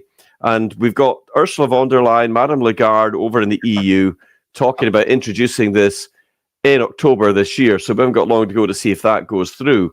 But I know that Advanced UK are all for cash. They're all for privacy. And I know that people that might be worried about the loss of privacy and the loss of anonymity when it comes to what you buy, even to the point where through central bank digital currencies, they can control what you spend your money on. And this gets even deeper into the 15-minute smart cities and that kind of sort of Orwellian dystopian side of things as well. So for Advanced UK, it's all about freedom. It's all about accountability. It's all about doing the right thing. And I'm so glad that you are on board with Advanced UK. I think your skills, your talents, your experience, what you've done in your life brings that experience, which is incredibly important to the Advanced UK College, because ultimately the Advanced UK College members are going to be helping to set policy. Of course, the most important thing right now, being only 7 weeks old, is to hit our target of 30,000 members. Yeah. So if you're listening to this show right now, go to advanceduk.org UK. I hope I'm getting that right, and get signed up, because if you do, it will trigger two things. First of all, it will mean that Ben Habib will then officially declare it, and he will go to the Electoral Commission and register the party officially. That's a very, very big step. To be able to do that in just a matter of weeks is a huge step, and it just goes to show the amount of support that's coming in for Advanced UK. The second thing he's going to do is out of his own pocket, he's putting in a cash injection of £100,000. I mean, I don't know any other political party leader that's done that. He's putting his money where his mouth is. And I think that goes back to the points that Richie was making at the start of the show, and Paul and yourself, that Ben Habib is a man of integrity. He is a leader, and he leads from the front, but he also leads from the rear. He makes sure everybody's going forward at the same time. That's the hallmarks of a great leader. So, in terms of the message, in terms of what we're looking at, what sort of issues do you think we need to do in terms of tackling the mass illegal immigration crisis? Because we see our friends in America tackling it pretty successfully. It's going to take real backbone to deal with this, though, Howard, isn't it? Absolutely right, but we haven't got that backbone. It's not going to appear with this government. It's going to keep going. We've got 50,000 since they came into entered illegally on the boats. Yet alone those. Legal immigration is also a big worry to me as well. There's people coming over here legally, mainly linked to families and things like that sort of thing, but that are not working, not contributing. There's a huge amount of people not working. And I'm an old age pensioner. I always pinch myself when I say that. But the fundamental problem we have at the moment is we haven't got enough money. The budget is coming up in autumn, and this is a big thing for me, very big thing. Not just because of the fuel things, pump prices, but things like net zero. The cost of the amount of money we're putting into net zero, which is a fantasy. It's absolute rubbish. And I do regular talks and people, and little questions like, what percentage of the Earth's atmosphere is actually carbon dioxide? And you get people come back 5%, 10%. Of that, I said no, it's 0.04%. In fact, if we had 0.08%, we doubled it, Africa would be green. This whole myth about CO2 is a bad thing. It's the gas of life, and yet we've got Ed Miliband. The guy is totally and utterly transfixed on this cuddly venture. Making us people like climate change deniers like me. I'm not denying climate's changing. I'm just saying there's no crisis. And our 1%, or it's less than 1%, amount that we're actually delivering to the atmosphere in terms of bad emissions is not making. It's like a pimple on the backside of the planet. It's nothing. Let's get real and put our money into things that matter, and that is into people's pocket. And that's why I'd like to see lower taxes, because then it allows people to spend. That actually allows businesses to invest. Yes, and they can invest in cleaner kit and all that sort of thing. So I know I'm going off a bit of a rant, but the most important thing, we're only, it'll be in October or November, so we're only 3 or 4 months away from this budget. And she's got 3 choices: print the money, borrow more money, etc., or tax people more. Those sorts of things, unfortunately, we're going to get a mix of. And if Advance UK, there is no magic money tree. There's no magic solution to this. Advance UK doesn't have that, but we bring common sense. We make the blob smaller, the civil service smaller. We make the National Health Service much more efficient. We'd have a strong defence for us as well. We'd get the police back on the street, so we don't, poor old amount of money being spent on shoplifting. You can nick 199 quid and not be pinched. These are the sorts of things. Yeah, let's Anyway. get the police officers not wearing the rainbow armbands. Let's get them doing what police officers should be doing, not dancing around at gay pride events or anything else to do with their woke nonsense. Let's get them on the streets tackling crime, protecting the women and the children from very, very serious crime that's going on, and not just them, men as well. But the other thing as well is, you talk about defence. Very, very important that we protect and look after our military service members. And one of the things that really upsets me, because I come from a long line of military service, it really upsets me when I see military veterans homeless on the streets, or being left destitute, or maybe suffering from PTSD and not getting the care. We should look after those that look after us, right? And it's the same for our nurses and our doctors. I think we need to get rid of a lot of those managers and put the money back into where the frontline healthcare, where it really matters. Looking after our nation and looking after our elderly. That's another big issue for me. I hate to see old age pensioners and people that are maybe struggling to heat their homes, or whether they're having to decide, do they eat or do they heat?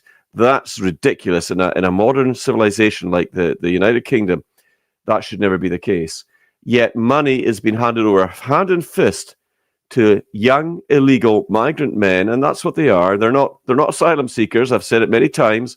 These are young illegal migrants that are coming in significant numbers, and they are being handed out cash handouts. They're being put up in hotels. They're being put up in military bases. They're getting money thrown at them. Where is the fairness? This country can't sustain that for much longer, Howard. And I said in Moldova, I said it and I'll repeat it, we face an existential threat as far as our Western civilization is concerned. It's not just in the UK. It's happening in the Republic of Ireland. It's happening in Europe as well.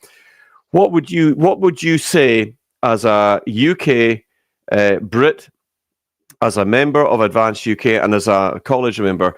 What would be the first priorities that you would like to see, Ben, once we get the party established, once we start building up that grassroots movement, when we get further down the line, because we can't do it yet, we're only a young party, but we are moving forward really fast. What are the big issues that you want to see tackled? I think fair fuel is one of them, obviously. But what other issues do you want to see tackled, and what would you like to see Ben, as leader of the party, taking forward as the priorities? Well, the top ones are really two or three, but the economy has to be sorted out. I mean, we've got to incentivize business, keep these rich people from leaving this country, so that they're investing in this country, because we know that the top 10% of the richest people that pay something like 60% of the tax. I can't remember it's some magnitude like that. But we need to actually incentivize business, because small businesses, particularly. I mean, a lot of my supporters are white van men. These are the people the plumbers, the electricians, and little things like the anti-car policy type approach right across the country. We've got cycle lanes the size of HGV trucks now. We've got the speeding in Wales, or Richie, I was going to speak up with Richie earlier, 20-mile-an-hour limits in Wales and things like that. That impacts on the economy. So we've got to get common sense back to the economy. And the best way of doing that is put more money into people's and businesses' pockets, because they will spend it, they'll put it back in, and that would generate more business and more jobs and more investment. The other big thing for me, very big thing, is obviously our police, our crime. I'm a Londoner. I was born in southeast London, born in Lewisham. I occasionally get into a bit of a company like that, all right, and those are the sorts of things. I was just saying to Paul, when I'm in the black cabs, if I'm down in London and I'm in a typical London black cab, I try to pretend, I'm like, all right, mate, how's it going? And they look at me, they're like, you're not from London, but I still try in my best Scottish Cockney accent, But sorry, I didn't mean to interrupt you, but you've got a lot. I get a lot of my policy information from black cab drivers. They're so close to the real world, it's incredible. And you just talk to them. They just talk to them about the politicians now, and some of them have voted Labour. I mean, dare I say it? I mean, I'm a Thatcherite by. It's right at my heart. I'm a Thatcherite, but I did vote for Tony Blair back in 1997. I'm sorry. I'm so sorry. I made a big mistake. But it was either him. It was either him or Tony John Major. And to be honest, to be fair, Tony Blair at the time was very good for small business. It looked pretty good. The things like that, a lot more things. Anyway, that's a slight anomaly in my life, but the crime thing really worries me. So I won't let my daughter walk down the street after 9 o'clock in London. No way. And I certainly wouldn't, I get nervous when I'm coming back from various meetings in London on the train. I live in the heart of Kent, and I get on the train from Charing Cross. I've been mugged a couple of times, not seriously mugged. Someone tried to grab my phone and also my bag, my laptop and things like that. I managed to win that one. But, when I go on the tube, I very worry about going on the tube. And you do not see any transport police. You do not see any police anywhere. And I was one of the campaigners for when the police and crime commissioners came in across the country, which is 2010, 11, 12, somewhere around then. I was actually one of the campaign managers for the one that was for Kent, a woman called Anne Barnes, and I regret that one as well. But we beat the Tories, we beat everyone. We got an independent in, and the biggest thing we were standing on was more community policing, more police on the streets. If you had police walking around the streets, more and more and more, and they're actually policing and looking and talking to local members of the community, I promise you crime would plummet. It absolutely would. It's been proven. It happened in New York. Rudy Giuliani did exactly that, put more people out on the streets. Rudy Giuliani, I have to say, I had huge when he was when he was New York mayor. He had he'd called a zero tolerance policy, and what he did, and you'll know this, Howard. Yeah. He tackled all the low level crime. All the graffiti was removed. All the windows that were broken were repaired. Exactly. And if they did it again, the next day, boom, it was put right. It was whitewashed over. The windows were repaired. And gradually what happened was it picked it up. I mean, he had a huge success. I have a huge respect for him. And you're right. If we started to do those types of policies, but I'm also a great believer in deterrent value. We're soft on crime. We punish people. We're harder on people that speak the truth in this country than people that commit the most heinous, egregious crimes. I mean, it's just upside down, isn't it? Absolutely right. I mean, I repeat what I said. I'm surprised, with my tweets and things I put out there that I haven't been arrested. I just don't get it. The inconsistency. I don't know what happened. I would love to take on some of these people that actually, when we're telling the truth, and the Lucy Connolly things and the Finch who committed suicide simply because they wanted their country back. They can't believe what's happening to it, and they're saying all these things. And we're seeing rapists. We're seeing, the terrible thing in Southport. We see the Manchester guys, beating up a woman. The police. We can go on forever. All these things. You go around these hotels. All the things, and I visited a couple of these recently, to see what's happening about it, and seeing these mums standing there being told to be quiet by the police when they're escorting the immigrants and the asylum seekers, whatever you want to call them, to go into the hotel to enjoy their wonderful life. And you ask the question, what would I do? The first thing you do is take away all those incentives, all that money, because people are advertising overseas on TikTok and all the other things to say, come over to, yes, you will get this. You'll even get hair extensions now they pay for. You cannot write this. This is not even Yes Minister territory.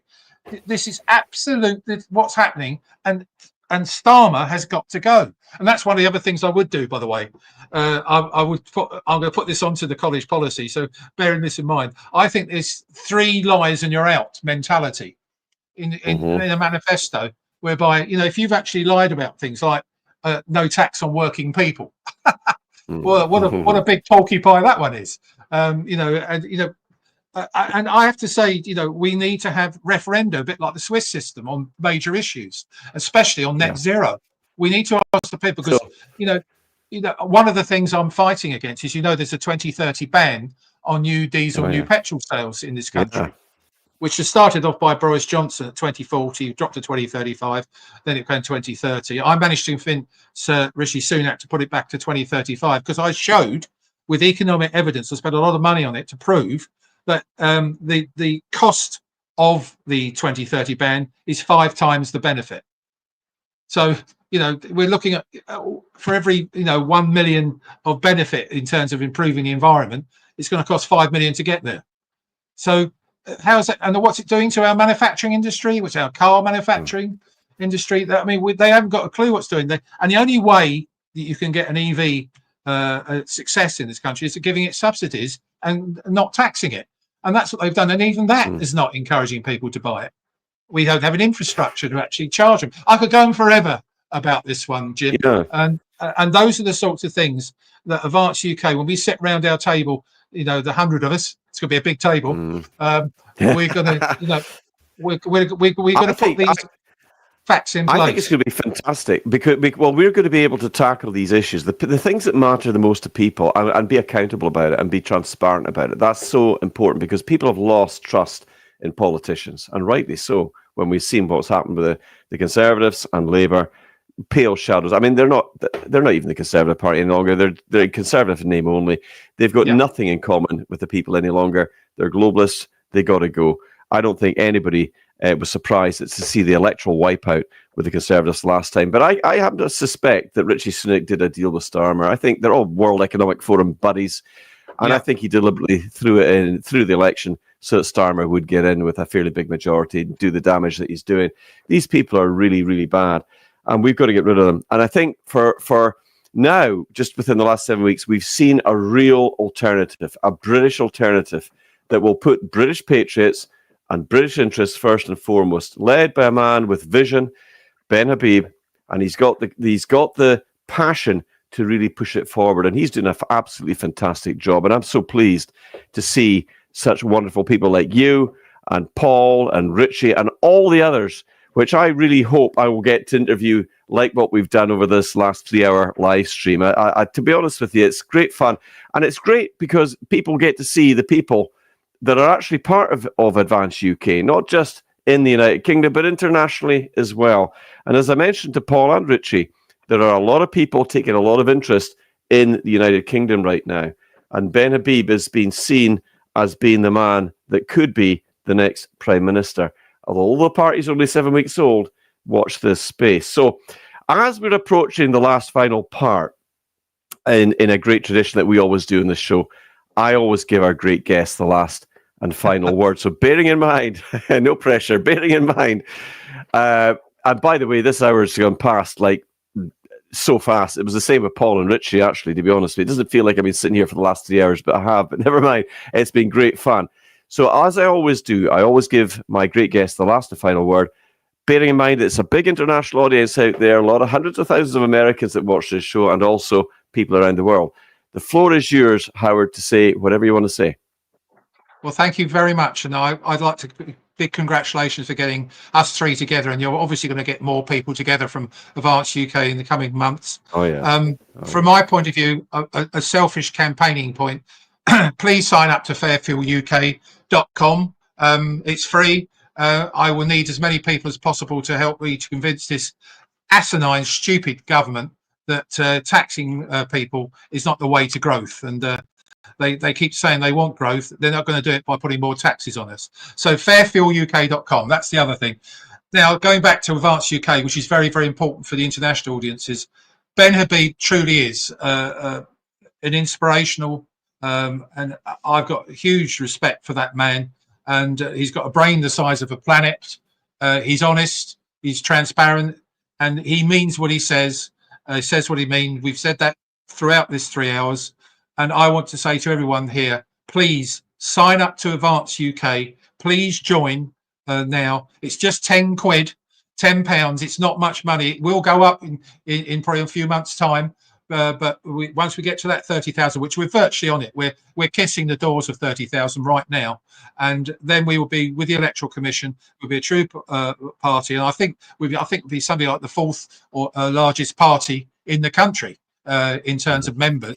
And so that's my piece for it. I'd just like to big thank you to Jim Ferguson for hosting this. He's a good guy too. He's not getting as much plaudits as he should get. Because he's been dishing them out to us lot. But I've got a lot of respect for you, Jim, and thank you for the time. I really appreciate it, Howard, and it was wonderful to actually meet you, as I say, down in London. Thank you so much indeed for your very candid, very thoughtful way of putting those points of view across. We're all fully supportive of you as well. Delight to have you in the college. And to Ben Habib for making all of this possible. You know, he is a great man. He is a man of vision. I support him 100%. We all do. We all love Ben Habib, and we all love our British people. And that's the key thing here. If you're watching this, you're getting people that are going to stand up for you, for your freedoms and your rights. But we need your support. Britain needs us. We need you. Get onto Advance UK, get signed up, and become a full member. You won't be sorry you did. And there are hundreds of people joining every day now. We're not that far away from our main target. But I'd just like to say thanks to every single one of you for likes and the shares, for supporting the work that we do. Normally, when I do this, it's to do with other things. But I'm very, very pleased to have run this live stream on behalf of Advance UK. And I think we'll probably do it again, and we'll have other great guests and probably have Ben on himself at some future point. But until then, I just want to say a huge thank you to each and every one of you, to all of the guests that we had on, to Richie Taylor from Wales, Paul Thorp, yourself, Howard. It's been amazing. Thank you so much indeed. And until next time, this is Jim Ferguson. Advance UK, we'll speak soon. Thank you and good night. And if we wish to be prosperous, it is essential that we restore our democracy.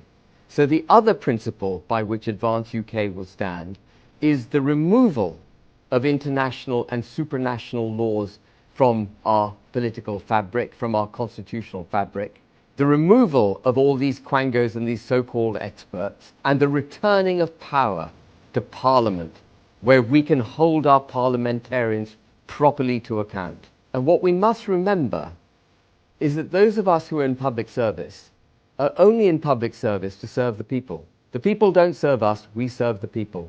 And that quaint old concept has to be re-established. And the fourth principle on which we stand, and this is essential just as the other three are, is equality before the law. We must all be allowed to go about our daily lives not fearing that we might be subjected to a two-tier criminal justice system. And like our democracy, our judicial system, which used to be the pride of this nation, has been deeply damaged over the last few decades. We will restore our judicial system so that Lady Justice once more is blindfolded.